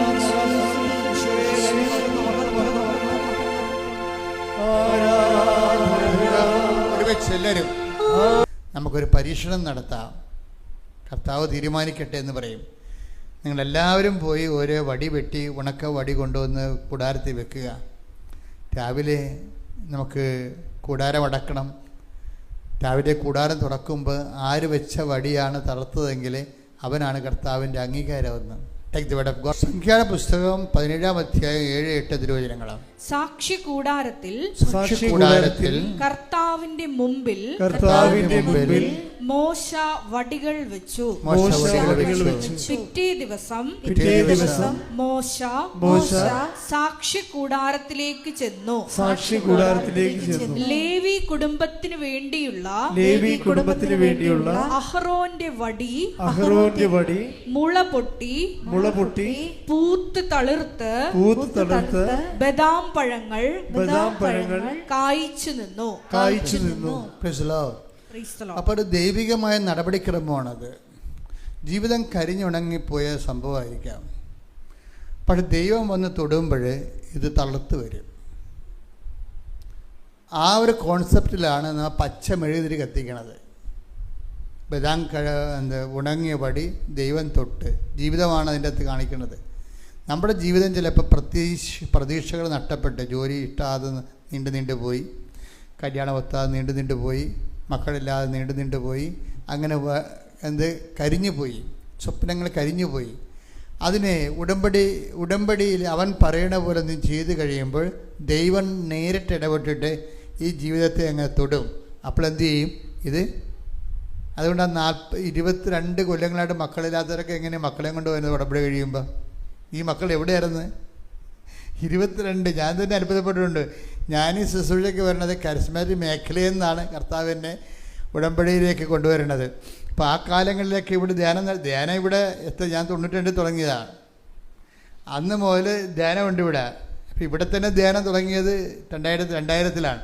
2000 തൊട്ട് 2016 വരെ ഉടമ്പടി വരണം 2016-ലാണ്, 15. അപ്പോൾ ആ കാലങ്ങളിലെല്ലാം ഇവിടെ ധ്യാനം നടക്കൊണ്ടായിരുന്നു. പക്ഷേ മക്കളില്ലാത്തവർക്ക് മക്കളുണ്ടാകുമായിരുന്നു. അത് 6 കൊല്ലം 7 കൊല്ലമേ ഉള്ളൂ. ഉടമ്പടി വരുമ്പോഴാണ് 24 കൊല്ലം, 22 കൊല്ലം, 23 കൊല്ലം. ഭയങ്കര 3 ഇരട്ടി വ്യത്യാസം വന്നിരിക്കുകയാണ്. കർത്താവിൻ്റെ ഇടപെടലിന് 3 ഇരട്ടി വ്യത്യാസമാണ് ഉടമ്പടി വന്നിരിക്കുന്നത്. അപ്പോൾ എനിക്കത് മനസ്സിലാകും. പഴയ കാല ശുശ്രൂഷകളും പുതിയ കാല ശുശ്രൂഷയ്ക്ക് വന്നിട്ടുള്ള അപ്ഡേഷൻസ് എന്ന് പറയുന്നത് വല്ലാത്ത അപ്ഡേഷൻസാണ്. എന്ന് വെച്ച് കഴിഞ്ഞാൽ ഇത് വളരെ കാൽക്കുലേറ്റ് ചെയ്തിട്ട് പ്രൊഫഷണലായിട്ട് നമുക്ക് സെറ്റ് ചെയ്യാൻ പറ്റും. എന്താണ്? ദൈവസ്നേഹത്തോടെ, ദൈവപ്രത്യാശയോടെ, ദൈവസ്നേഹത്തോടെ, ദൈവവിശ്വാസത്തോടെ നമ്മൾ ജീവിതത്തെ അവൻ പറയണ പോലെ ചെയ്ത് കഴിഞ്ഞാൽ ദൈവം പെട്ടെന്ന് ടൈം ഷോട്ട് ചെയ്യും. ടൈം ഷോട്ട് മാത്രമല്ല, ലൈറ്റ് വെയ്റ്റിംഗ് ഉണ്ട്. വലിയ ഭാരപ്പെട്ട കാര്യങ്ങളൊക്കെ ഈസിയായിട്ട് ഇങ്ങനെ ലൈറ്റ് വെയിറ്റ് ചെയ്തു. പിന്നെ നോട്ട് ബൈ മെറിറ്റിൽ വർക്ക് ചെയ്യും. നമ്മുടെ കഴിവല്ലെങ്കിലും ദൈവത്തിൻ്റെ കൃപ കൊണ്ട് വർക്കൗട്ട് ചെയ്യും. പിന്നെ പ്രസൻസ് ഫീൽ ചെയ്യും. ഉടമ്പടിയുടെ മറ്റെല്ലാ ഈ മേഖലകളെല്ലാം നമുക്ക് പ്രാർത്ഥനകളുടെ പൊതു കാര്യമായിട്ട് പറയാമെങ്കിലും ഈ ഉടമ്പടിയുടെ തനത് യുണീക്നെസ് എന്ന് പറയുന്നത് ഇതിൻ്റെ പ്രസൻസാണ്. ഇപ്പം 43,000 സാക്ഷ്യങ്ങളാണ് ഇപ്പോൾ ഓൾറെഡി അപ്പ് ചെയ്തിരിക്കുന്നത്. യൂട്യൂബിൽ കിടപ്പുണ്ട്. 1-2 അല്ല, 43,000 സാക്ഷ്യങ്ങൾ ഓൾറെഡി നമ്മൾ എയറിൽ ഓൺ എയറായിട്ടുണ്ട്. ഈ എയറിലായിരിക്കുന്നതിൽ പകുതിയോളം സംഭവം പ്രസൻസാണ്. അമ്മ ചോദ്യങ്ങൾക്ക് ഉത്തരം പറഞ്ഞു തന്നു. എനിക്കറിയത്തില്ലായിരുന്നു അത്. അമ്മ പറഞ്ഞു, ഞാൻ എഴുതി പരീക്ഷയിൽ. അങ്ങനെ പറഞ്ഞില്ല. അതാണ് പ്രസൻസ് എന്ന് പറയുന്നത്. ആരോ എൻ്റെ ഉള്ളിൽ നിന്നെല്ലാം പറഞ്ഞു തരുന്ന പോലെ എനിക്ക് തോന്നി. അതൊക്കെ പ്രസൻസാണ്. അത് ഉടമ്പടിയുടെ മാത്രമായിട്ടുള്ള സംഭവമാണ്. വേറെ ഒരുവിടും നമ്മൾ കേട്ടിട്ടില്ല, കണ്ടിട്ടില്ല. അതുകൊണ്ടാണ് ഞാൻ ഈ ഉടമ്പടിയുടെ കാര്യത്തിൽ നിങ്ങൾ കാർക്കശ്യമാകണം, കഥറിയാതെ ആട്ടം കാണരുതെന്നൊക്കെ പറഞ്ഞതിൻ്റെ കാരണം, ഞാൻ നിങ്ങളോട് രൂക്ഷവുമായിട്ട് കാർക്കശ്യമായിട്ടല്ല സംസാരിക്കണത്, സൗമ്യമായിട്ട് അങ്ങനെ സംസാരിക്കാറില്ല. അതിൻ്റെ കാരണം ഇതാണ്: ചെയ്യുന്നവൻ വെടിപ്പായിട്ട് ചെയ്യട്ടെ. ചെയ്യുന്നവൻ അത് വെടിപ്പായിട്ട് ചെയ്ത് കഴിഞ്ഞാൽ, അല്ലെങ്കിൽ നിങ്ങൾ ശ്രദ്ധയോടെ ചെയ്താൽ ഇതിന് നമുക്ക് വല്ലാത്ത ഫലങ്ങളാണ് ഉണ്ടാകുന്നത്. ഇപ്പം നിങ്ങൾ വാഴ നനയുമ്പോൾ ചീരയും നനയുമെന്ന് പറഞ്ഞുകൊണ്ട് ഇപ്പോൾ ഹസ്ബൻഡ് പറയും, നീ എടുക്ക്, അപ്പോൾ താനെടുക്ക്. നീ ഇങ്ങനെ വണ്ടി ഇരുന്ന് തന്നെ ഇതിങ്ങനെ തന്നെ സ്റ്റിയറിങ് വണ്ടി ഓടിച്ചോണ്ട് പോകണമെങ്കിലും താനെടുക്ക്, നീ എടുക്കുന്ന പറഞ്ഞ കൈവിട്ട കളിയാണ് ചില ആൾക്കാർക്ക്. ഇപ്പോൾ അവസാനം ഇവിടെ വരുമ്പോൾ അവസാനം നീ എടുക്കുന്ന ആക്കിയിട്ട് ഭർത്താവ് സ്വരം ഉണ്ടാക്കിയിട്ട് പറയും, നീ തന്നെ എടുക്കാൻ പറയും. എന്താണ്? ഇയാൾക്കിടയ്ക്ക് സ്മോളൊക്കെ അടിക്കണം. അപ്പം അതുകൊണ്ട് വൈഫിൻ്റെ പേരിൽ കൊണ്ടുപോയി ഉടമ്പടി കെട്ടിവെക്കും. ഇവൻ്റെ കാര്യത്തിൽ ഇപ്പം തന്നെ തീരുമാനമായിട്ടുണ്ട്. നീ അധികം വിഷമൊന്നും ഇറക്കരുത്. നിൻ്റെ കാര്യത്തിൽ തീരുമാനമായിട്ടുണ്ട്. അല്ലെങ്കിൽ നീ മാനസാന്തപ്പെട്ടിട്ട് ഇന്ന് തീരുമാനം മാറ്റണം. എന്താണ്? വൈഫ് ഉടമ്പടി എടുത്തോട്ടെ, ഞാൻ അവളെപ്പോലെ തന്നെ ജീവിക്കും. അതാണ് പ്രശ്നം. അല്ലാതെ നമ്മൾ എന്താണ് കുരങ്ങനെ കൊണ്ട് ചുടുപായസം കോരിച്ചോളാന്ന് വെച്ച് കഴിഞ്ഞാൽ ചിലപ്പോൾ അന്തരാളം വരെ കരിഞ്ഞു പോകാൻ സാധ്യതയുണ്ട്. അപ്പോൾ ഇതുപോലെയുള്ള മുട്ടാപ്പോക്കുകളൊന്നും ഇതിൻ്റെ വരരുത്.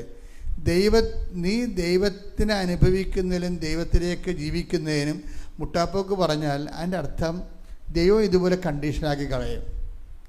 അതുകൊണ്ട് നിങ്ങൾ ഉടമ്പടി എന്ന് പറയുന്ന വലിയ സംഭവം ദൈവം വളരെ ഇത്രയും പ്രൂവൻ ഫാക്റ്റായിട്ട് നിങ്ങൾക്ക് ലോകത്തിൽ ഒരു പ്രാർത്ഥനയ്ക്ക് 43,000 രൂപ മാത്രം ലൂർദിൽ പോലും കാണത്തില്ല. 43,000 സാക്ഷ്യം റെക്കോർഡഡ് അല്ല അത്. അതാണ് പ്രശ്നം. ഇതങ്ങനെയല്ല. ഇത് ഏറെക്കുറെ റെക്കോർഡഡാണ്. റിട്ടേണായിട്ട് ഞങ്ങളുടെ കയ്യിലുണ്ട്. നല്ല കാലങ്ങളിൽ ഇതൊക്കെ മാതാവിൻ്റെ പ്രത്യക്ഷീകരണ സഭ ഏറ്റെടുക്കുന്ന കാലത്ത് ഞാൻ കഴിഞ്ഞ ദിവസങ്ങളിൽ ബ്രിട്ടീഷ് മ്യൂസിയത്തിൽ പോയി. അവിടെ ധ്യാനിപ്പിക്കാൻ പോയപ്പോൾ ഒരിടത്തൊരു സമയമെടുത്ത് ബ്രിട്ടീഷ് മ്യൂസിയം ലോകത്തിലെ ഏറ്റവും വലിയ മ്യൂസിയമല്ലേ. അപ്പോൾ ഞാനവിടെ പോയി എല്ലാം നോക്കിക്കണ്ട് മനസ്സിലാക്കി. How to set a museum, എങ്ങനെ മ്യൂസിയം. ഇപ്പോൾ ഒരു കാലത്ത് ഈ പ്രത്യക്ഷീകരണം വലിയൊരു വിഷയമായി മാറുന്ന കാലത്ത് നടന്ന കാര്യങ്ങളെല്ലാം മ്യൂസിയമായിട്ട് സെറ്റ് ചെയ്യും നമ്മൾ. എന്തെല്ലാം കാര്യങ്ങളാണ് നടന്നതെന്നത്. അപ്പം അതുകൊണ്ട് തന്നെ ഇത് നിസ്സാരമായൊരു ടൈമിൽ വിഷയമല്ല, ദൈവത്തിൻ്റെ ഒരു അന്തർദേശീയ വിഷയമാണ് മരിയൻ ഉടമ്പടി. പ്രാർത്ഥിക്കുക, കർത്താവായ ദൈവമേ, കർത്താവായ ദൈവമേ, കർത്താവായ ദൈവമേ, കർത്താവായ ദൈവമേ, അങ്ങ് എന്നെ ഇവിടെ കൊണ്ടുവന്നിട്ടുണ്ടെങ്കിൽ, അങ്ങ് എന്നെ ഇവിടെ കൊണ്ടുവന്നിട്ടുണ്ടെങ്കിൽ, പരിശുദ്ധമ്മ പ്രത്യക്ഷപ്പെട്ട മണ്ണിലെ പരിശുദ്ധമ്മ പ്രത്യക്ഷപ്പെട്ട മണ്ണില് ചവിട്ടാൻ ദൈവം അനുവദിച്ചിട്ടുണ്ടെങ്കിൽ, ചവിട്ടാൻ ദൈവം അനുവദിച്ചിട്ടുണ്ടെങ്കിൽ, ദൈവമേ, എന്നെക്കുറിച്ചുള്ള നിന്റെ പദ്ധതി എന്റെ ബലഹീനത കാരണം പരാജയപ്പെട്ടു പോകാതിരിക്കാൻ എന്നെ അനുഗ്രഹിക്കണമേ, എന്നെ ശക്തിപ്പെടുത്തണമേ, എന്നെ ഉടമ്പടിക്ക് ഉപയുക്തമായ ജീവിത ഉടമ്പടി പങ്കാളിയായി എന്നെ അനുഗ്രഹിച്ച് ഉയർത്തണമേ, എന്നെ അനുഗ്രഹിച്ച് ഉയർത്തണമേ. ശ്രദ്ധിക്കട്ടെ.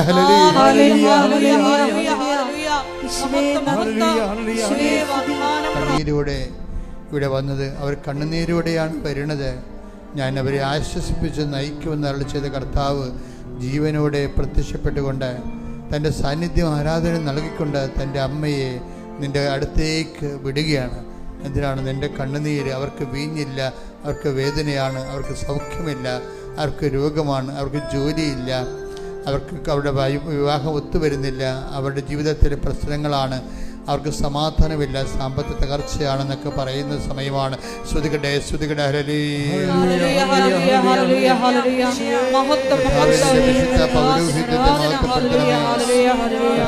സഭയിലുള്ള സാന്നിധ്യം ദൃഢമാക്കണമേ. അമ്മേ പരിശുദ്ധ അമ്മേ ദേവമാതാവേ, അമ്മേ പരിശുദ്ധ അമ്മേ ദേവമാതാവേ, ഈ ഗ്രൗണ്ടിന് പുറത്ത് പ്രാർത്ഥിക്കുന്നുണ്ട് ഈശോയെ. ഇവിടെ നിൽക്കാൻ സ്ഥലമില്ലാത്തവരുടെ പുറത്ത് നിൽക്കുന്നുണ്ട് ഈശോയെ.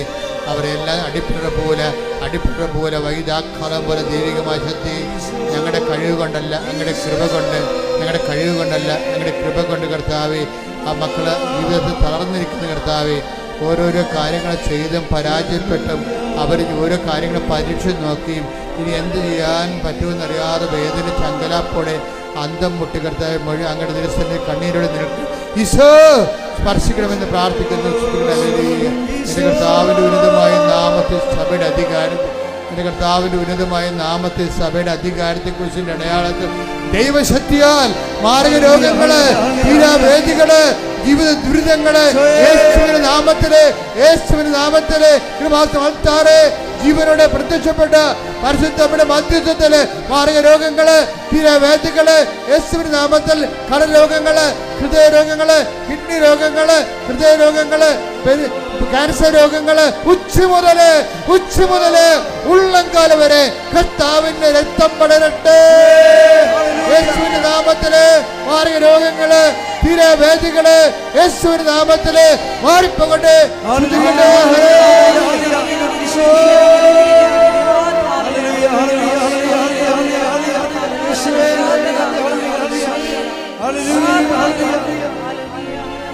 ഒരുമിച്ച് പാടാം. ഹല്ലേലൂയ.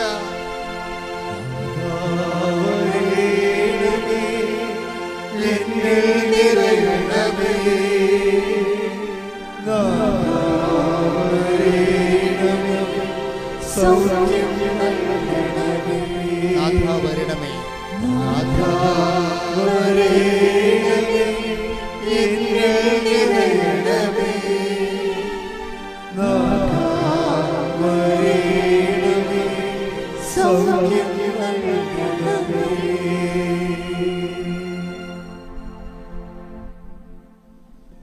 ഒരു മാലാഖ ചിറക് ഉയർത്തി പുറകിൽ നിന്നുകൊണ്ട് നിങ്ങളുടെ ശിരസ് കൈവച്ച് ദൈവ അനുഗ്രഹം തരുന്ന സന്ദേശമാണ്.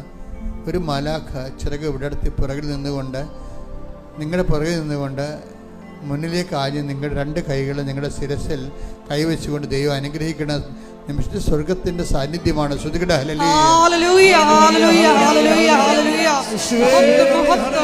ആരാധന, ആരാധന. ദൈവനാമേ നന്ദി, ദൈവനാമേ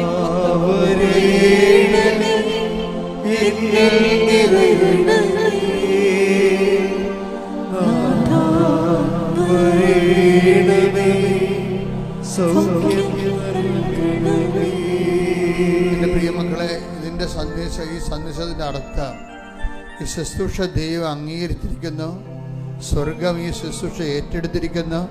നിന്റെ കണ്ണുനീരിൻ്റെ പരിഹാരം ഉണ്ടാകാൻ പോകുന്നത് within 44 days hallelujah hallelujah hallelujah മഹത്വം മഹത്വം ആരാധന ആരാധന ഹല്ലേലൂയ ഹല്ലേലൂയ ഹല്ലേലൂയ മഹത്വം മഹത്വം ആരാധന ആരാധന ഹല്ലേലൂയ ഹല്ലേലൂയ ഹല്ലേലൂയ 44 ദിവസം എന്നാണ് ഈശോ പറയണത്.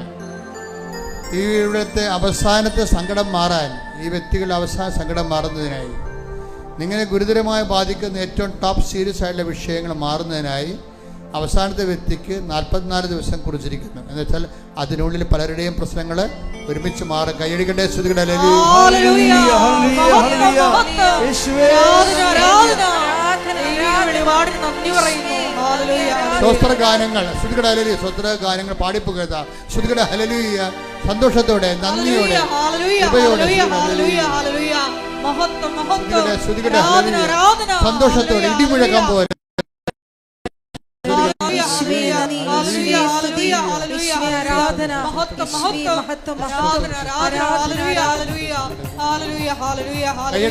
കൈയടിച്ചുകൊണ്ട് സന്തോഷത്തോടെ, നന്ദിയോടെ ദൈവം ഈ നിമിഷം പാടുമ്പോൾ പ്രാർത്ഥിക്കുമ്പോൾ നിങ്ങളിലേക്ക് സൗഖ്യം നൽകാൻ പോകുന്നു, സത്യം നൽകാൻ. ഞാൻ പറഞ്ഞു നിർത്തിയത് ആ ചേച്ചി ലിസി എന്ന് പറഞ്ഞ ചേച്ചിയുടെ സാക്ഷ്യങ്ങളാണ്. ദൈവം ഒന്ന് മനസ്സ് വെച്ചാൽ മതി, ആ സെക്കൻഡിലെ വിഷയം എല്ലാം മാറി മറിയും. ഇപ്പം ലിസി എൻ്റെ അടുത്ത് ഇങ്ങനെ ക്യൂ നിന്നല്ലേ ആൾക്കാർ വരണം. ഒരാൾക്ക് 5 സെക്കൻഡാണ് കിട്ടണത് പ്രാർത്ഥിക്കാൻ, 5 or 10 കിട്ടും ചിലപ്പോൾ. ഇപ്പം ഞാനൊരു വിഷയം പറയും, ടോപ്പ് സീരിയസ് വിഷയം പറയാൻ പറയും. കാര്യം അത് ആ സമയത്ത് ടോപ്പ് സീരിയസ് എന്ന് പറയുമ്പോൾ വളരെ നിറഞ്ഞ അഭിഷേകം നിൽക്കുമ്പോൾ ജസ്റ്റ് അത് കേട്ടാൽ മാത്രം മതി. ഇപ്പം ലിസി ഒരിക്കലും പറയാത്ത കാര്യം, പറയേണ്ടെന്ന് വിചാരിച്ച കാര്യം, മറന്നുപോയ കാര്യമാണ്. ജീവിതത്തിൽ അനുഭവിച്ച് ആ വിഷയം മറന്നുപോയി. അതൊരു കരിഞ്ഞ ഉണങ്ങി കരിഞ്ഞ വടി പോലെയാണ് അമേരിക്കൻ സ്വപ്നം. പക്ഷേ ഇവർ എൻ്റെ അടുത്ത് വന്നപ്പോൾ ഉടനെ പറയണ, അച്ഛാ എനിക്ക് മക്കൾക്കും US പോയി വർക്ക് ചെയ്യണമെന്ന്. That's okay, blessing. അത്രേ ഉള്ളൂ. തീർന്നു, ആ വിഷയം തീർന്നു. ഇത് 18 കൊല്ലമായി ഇതിന് ട്രൈ ചെയ്യണത്. പിന്നെ അത് നിർത്തി. ആ വിഷയം മറന്നുപോയെന്ന്. അങ്ങനെ വിഷയം തനിക്കുള്ള കാര്യം മറന്നുപോയി. അതാണ് കരിഞ്ഞ വടി എന്ന് പറയുന്നത്. പക്ഷേ ഈ ബ്ലെസ്സിങ്ങോടുകൂടി പിറ്റേ ദിവസം ഇവരെന്ത് സംഭവിച്ചെന്നാൽ ആരോ ഇവരോട് പറയണ ഉള്ളിരുന്ന്. അതാണ് പ്രസൻസ് എന്ന് പറയണത്. ഉടമ്പടിയുടെ മെയിൻ സംഭവം പ്രസൻസ് ആണ് കേട്ടോ. നോട്ട് ബൈ മിനിറ്റിൽ ഇത് വർക്ക് ചെയ്യും, ടൈം ഷോർട്ടറിങ് ഉണ്ടാവും, ലൈറ്റ് വെയിറ്റിംഗ് ഉണ്ടാവും. Above all it's a matter of presence. ആരോ ഇവിടെ ഉള്ളിൽ നിന്ന് പറയുകയാണ്, നീ അമേരിക്കൻ എംബസിക്ക് എഴുതാൻ. അപ്പോൾ ഇവർ അമേരിക്കൻ എംബസിക്ക് എന്ത് എഴുതാനാ? എനിക്ക് വിസ തരണമെന്ന്. അവിടെ വിസ ആപ്ലിക്കേഷൻസ് കിടക്കണ എത്രയാണെന്ന് അറിയാമോ? ചിലപ്പോൾ 10-30 ലക്ഷം പേര് ലോകത്തിൽ നിന്ന് മുഴുവനുമായിട്ട് വിസയ്ക്ക് വേണ്ടി ആപ്ലിക്കേഷൻ ചെയ്യുന്നുണ്ട്. നോർമൽ പ്രോസസ്സിൽ ഇവർക്ക് കിട്ടാൻ, നോർമൽ പ്രോസസ്സ് ഇവരത് സ്വീകരിക്കണമെങ്കിൽ തന്നെ ഇവർക്ക് കിട്ടാൻ സാധ്യത 27-ലാണ്. ഇവരെന്താ എഴുതണത്?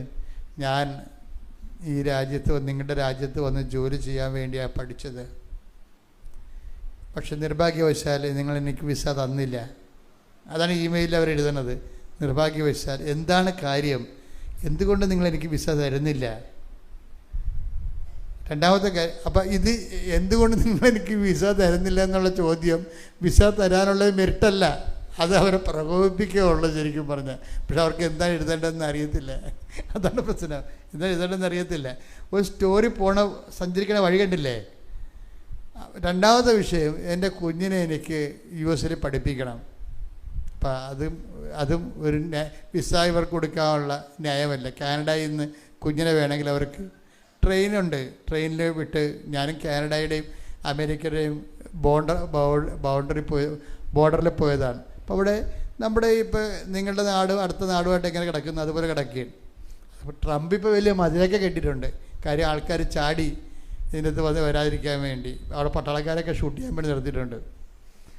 അപ്പോൾ അത്രയേ ഉള്ളൂ കാര്യങ്ങൾ. പക്ഷെ എന്നാലും ആൾക്കാർ ഏജൻസിനൊക്കെ ഇട്ട് ചില ഔദ്യോഗികമല്ലാത്ത രീതിയിലൊക്കെ ട്രാഫിക് അവിടെ നടക്കാറുണ്ട്. പല സ്ഥലങ്ങളിലും ഫോറസ്റ്റ് ഏരിയയിലൊക്കെ നടക്കാറുണ്ട്. അതാണ് അവരങ്ങനെ കുറേ ആൾക്കാരുള്ളതുകൊണ്ടാണ് ട്രംപ് അവർ പോണം എന്ന് പറഞ്ഞ് ബഹളം ഉണ്ടാക്കുന്നത്. അവരവർക്ക് കൈയും കാലൊക്കെ വെച്ച് കെട്ടി വിമാനത്തിൽ പാക്ക് ചെയ്ത് വിടാൻ നമ്മൾ കണ്ടില്ലേ? അതാണ് സംഭവം. ഇങ്ങനെ ഫോറസ്റ്റ് ഏരിയയിലൂടെ അകത്ത് കിടക്കുന്ന ആൾക്കാർ ചെയ്യണേ. അപ്പോൾ അപ്പോൾ ഇവരോട് പറഞ്ഞു, നിൻ്റെ മകളെ അവിടെ പഠിപ്പിക്കണമെന്ന് ഇവർ പറയണത്. അവളിപ്പോൾ 12 വയസ്സായി, അവൾക്ക് 1 വയസ്സുള്ളപ്പോൾ തൊട്ട് ഞാനിത് വേണ്ടി ട്രെയിനാണ്. 18 കൊല്ലമായിട്ട് ഇപ്പോൾ എന്നെ എനിക്ക് നിങ്ങളുടെ ഏത് റിപ്പോർട്ടൊന്നും കിട്ടിയിട്ടില്ല. ഇങ്ങനെ ഇവർ കെയർലെസ് ആയിട്ട് അവർക്ക് കേട്ട പ്രകോപനം തോന്നുന്ന രീതിയിലും സമാധാനം, അവർക്കതേ അറിയാൻ പാടുള്ളൂ.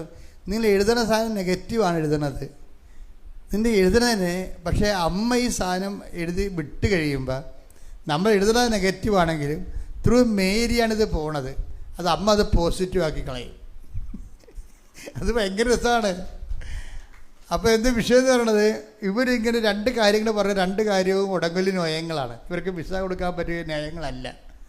പക്ഷേ പിറ്റേ ദിവസം ഉച്ചയായപ്പോൾ എംബസിയിൽ നിന്ന് ഇവർക്കൊരു ഇമെയിൽ വരും, നിങ്ങളുടെ വിസ ഇപ്പോൾ പ്രോസസ്സിങ് ആയെന്ന്. നമ്മൾക്ക് കേട്ടാൽ ഞെട്ടിപ്പോവും. പക്ഷേ ഞെട്ടേണ്ട കാര്യമില്ല. ഇതാണ് ഉടമ്പടി എന്ന് പറയുന്നത്. ടൈം ഷോർട്ടനിങ് എന്നാണ്. 18 കൊല്ലമാണ് വെറും 18 മിനിറ്റായിട്ട് ഷോർട്ട് ചെയ്യണത്. അതാണ് നോട്ട് ബൈ മെറിറ്റ്. ഇവർക്കൊരു മെറിറ്റുമില്ല. മകളെ പഠിപ്പിക്കണം എന്നുള്ളത് മെറിറ്റാണോ? അല്ലെങ്കിൽ ഇവർ ഇത്രയും നാൾ വിസ ഇവർക്ക് കിട്ടിയില്ല എന്നുള്ളത് ഡീമെറിറ്റാണ്. നമ്മൾ വിസ പ്രോസസ്സിങ്ങിനൊക്കെ വിസയുടെ ഇൻ്റർവ്യൂവിന് പോകുമ്പോൾ അവർ പാസ്പോർട്ട് നോക്കിയിട്ട് നമ്മുടെ ഹിസ്റ്ററി ചെക്ക് ചെയ്യുമ്പോൾ ഏതെങ്കിലും രാജ്യത്ത് നമുക്ക് വിസ റിജക്റ്റ് ചെയ്തിട്ടുണ്ടെങ്കിൽ അതാണ് നമ്മുടെ ഡീമെറിറ്റ് എന്ന് പറയണത്. അപ്പോൾ എന്താ പ്രശ്നം, എനിക്ക് ഫ്രാൻസിലെ വിസ പണ്ട് റിജക്റ്റ് ചെയ്തിട്ടുണ്ട്. അപ്പോൾ നമ്മളതിന് മറുപടി പറയണം, എന്തുകൊണ്ടാണ് ഫ്രാൻസിലെ വിസ റിജക്റ്റ് ചെയ്തതെന്ന് പറയണം. അത് ന്യായമായിട്ട് അവർക്ക് തോന്നിയില്ലെങ്കിൽ ഈ വിസ നമുക്ക് തരത്തില്ല. അത് ന്യായം. അപ്പോൾ അതുകൊണ്ടാണ് ഭയങ്കര പാടാണ് ശരിക്കും പറഞ്ഞത്. അപ്പോൾ ഇവരോട് ഇവർ പറഞ്ഞിരിക്കണെല്ലാം നെഗറ്റീവാണ്, മെറിറ്റ് അല്ലെങ്കിലും അമ്മ ത്രൂ മേരി ഇത് വിടുമ്പോൾ റെക്ടിഫൈ ചെയ്തേ വിടത്തുള്ളൂ. ഇതിൻ്റെ സ്പെല്ലിംഗ് മിസ്റ്റേക്ക് എല്ലാം തിരുത്തി പ്രസൻറ്റബിൾ ആക്കും. ഇത് അമ്മ എന്താണെന്ന് ഇപ്പോഴും എനിക്ക് പിടിയിട്ടില്ല. ഞാൻ അമ്മയെ നേരെ കണ്ടാളെന്നൊക്കെ പറഞ്ഞാൽ കറക്റ്റാണ്. പക്ഷേ ഇതിലൊക്കെ അമ്മ ആരാണെന്ന് പിടിയിട്ടില്ല. അത്രയ്ക്ക് വേറെ വിഷയമാണ്. ഇത് റീഫോർമാറ്റ് ചെയ്യും നമ്മുടെ കത്തുകൾ. പ്രസൻസിൽ ഇരുന്നുകൊണ്ട് ഇതിൻ്റെ ഏത് സ്പെല്ലിങ്ങാണ്, ഏത് സെൻറ്റൻസാണ് എഴുതേണ്ടത്, എന്നിട്ട് ഇത് പ്രസൻറ്റ് ചെയ്യുമ്പോൾ ഇത് പ്രസൻറ്റബിൾ ആക്കും. അവർക്ക് ഇവരുടെ ഇത് വായിച്ചപ്പോൾ തന്നെ അവർ പെട്ടെന്ന് എടുത്ത് പ്രോസസ്സിന് കൊടുത്തു, ഗ്രീൻ കാർഡിൻ്റെ പ്രോസസ്സിലേക്ക് കൊടുത്തു. പിന്നെ പെട്ടെന്നാണ് ഇവർക്ക് മെഡിക്കൽ കെയർ നടക്കണത്, ഇൻ്റർവ്യൂ നടക്കണത്, അതിനുശേഷം മെഡിക്കൽ നടക്കും. പെട്ടെന്നല്ല അത് അതായത് 3-4 കൊല്ലം എടുത്ത് 2-3 കൊല്ലമൊക്കെ എടുത്ത് നടത്തേണ്ട പ്രോസസ്സെല്ലാം ഒരാഴ്ച മെഡിക്കൽ, ഒരാഴ്ച ഇൻ്റർവ്യൂ, അടുത്ത ആഴ്ച മെഡിക്കൽ, പെട്ടെന്നാണത്. അതാണ് ടൈം ഷോർട്ടനിങ് എന്ന് പറയണത്. സമയമായില്ലെന്ന് പറഞ്ഞാൽ അവൻ പറയണ പോലെ ചെയ്യുമ്പോൾ ടൈം ആകാത്ത സമയം ചുരുങ്ങി വരും. അതാണ് ടൈം ഷോർട്ടനിങ്. അതുപോലെ തന്നെ ലൈറ്റ് വെയ്റ്റിങ്, എന്നുവെച്ചാൽ വലിയ ഭാരമുള്ള നടക്കാത്ത കാര്യം, 18 കൊല്ലം നടക്കാത്ത കാര്യം ചുമ്മാ ഇങ്ങനെ തൂവല് പോലെ നടക്കും, ലൈറ്റ് വെയ്റ്റിങ് ആയിട്ട് നടക്കും. ഇതല്ല. പക്ഷേ അപ്പോൾ നമ്മൾ ശ്രദ്ധിക്കേണ്ടത് ഉടമ്പടിയും നമ്മൾ ലൈറ്റ് വെയ്റ്റിങ് ആയിട്ട് ചെയ്യണം. മനസ്സിലായില്ലേ? ഇത് എപ്പോഴും നമ്മൾ ഉടമ്പടി എന്നുവെച്ചാൽ ഭാരച്ചുരുക്കത്തിൽ ചെയ്യണം. ഭാരച്ചുരുക്കത്തിൽ ഉടമ്പടി ഭാരച്ചുരുക്കം നമുക്ക് അനുഭവിക്കണം എന്നുണ്ടെങ്കിൽ നമ്മൾ ഉടമ്പടി ആക്ടിവേറ്റ് ചെയ്യുമ്പോൾ അതും ഭാരച്ചുരുക്കത്തിൽ ചെയ്യണം. അപ്പോൾ എങ്ങനെ ഭാരച്ചുരുക്കത്തിൽ ചെയ്യണത്? ഞാൻ പത്രം കൊടുത്ത് അവരും അല്ല എന്നെ തന്തക്ക് വിളിക്കുക, അയ്യോ എന്നാൽ അവർക്ക് കൊടുക്കണ്ടേ, ഇവർക്ക് കൊടുത്തേക്കാം. അതാണ് ഭാരം എന്ന് പറയണത്. മനസ്സിലായില്ലേ? നിങ്ങൾക്ക് വലക്കും പണി കിട്ടണമെന്ന് വെച്ചാൽ പണി ഇരന്ന് മേടിക്കണതാണ്. നിങ്ങൾ ദൈവത്തിൻ്റെയൊക്കെ ഒന്ന് ചെയ്യാൻ പറ്റാത്ത കാര്യം ചെയ്തിട്ട് കിടന്ന് മോങ്ങണതാണ്. ഇത് ദൈവസ്നേഹമുള്ളവനാണെങ്കിൽ അവൻ ആരാണ്? ഒരു വ്യക്തിയെ കാണുമ്പോൾ നിങ്ങൾക്ക് ആരാണെന്ന് തോന്നണം. അവൻ പഞ്ചായത്ത് പ്രസിഡൻ്റാണ്, പാർട്ടി സെക്രട്ടറി ആണെന്നല്ല തോന്നേണ്ടത്. അവൻ യേശുക്രിസ്തുവിൻ്റെ വിശുദ്ധമായ രക്തം ഈ ഭൂമി വീണിട്ട് 2000 കൊല്ലമായി, ഇന്ന് വരെ വീണ്ടെടുക്കപ്പെടാത്തൊരു വ്യക്തിയാണത്. എൻ്റെ ഉത്തരവാദിത്തമാണ് അവനെ വിശ്വാസത്തിലേക്ക് കൊണ്ടുവരുന്നത്. അതാണ് അവൻ. കൈയടിക്കട്ടെ ശ്രുതികളെ.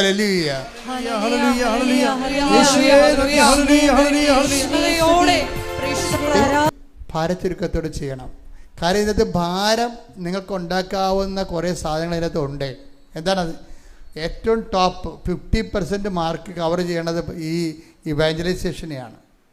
എന്താണ്? ഈശോനെ മറ്റുള്ളവർക്ക് അറിയിക്കുന്നത്. അതെന്താ അറിയിക്കണത്? പത്രത്തിലൂടെയാണ്. പത്രത്തിലൂടെ അറിയിക്കണത്. ഇതിൻ്റെ ഏറ്റവും ടോപ്പായിട്ട് നിങ്ങൾ പറയണത് ആൾക്കാർക്ക് വേണ്ടി പൊതിച്ചോറ് കൊടുക്കണതല്ല, പൊതിച്ചോറിൻ്റെ സുവിശേഷമല്ല. അതിനൊക്കെ 5 മാർക്കാണുള്ളത്, അല്ലെങ്കിൽ കൂടിയ 10 മാർക്ക് കിട്ടും. 50 മാർക്ക് വെച്ചിരിക്കണത് എന്തിനാണെന്നറിയാമോ? പത്രത്തിൻ്റെ സുവിശേഷ വിലക്കാണ്. എന്താണ് അത്? പാടാണ്. മഴയത്ത് കൊടുക്കണം. അത് ചിലപ്പോൾ ഇന്ന് മഴയല്ല, മഴ മാറട്ടെ. എടി മകളെ, ഈ ദിവസങ്ങളിൽ മഴയാണല്ലേ എല്ലായിടത്തും. ഇല്ലമ്മ നാളെ മാറും, എന്നാൽ നാളെ കൊടുക്കാൻ പത്രം. ഭാരമായി. മഴയെങ്കിൽ മഴ, സമയത്തും അസമയത്തും സുവിശേഷ പ്രസംഗിക്കുക.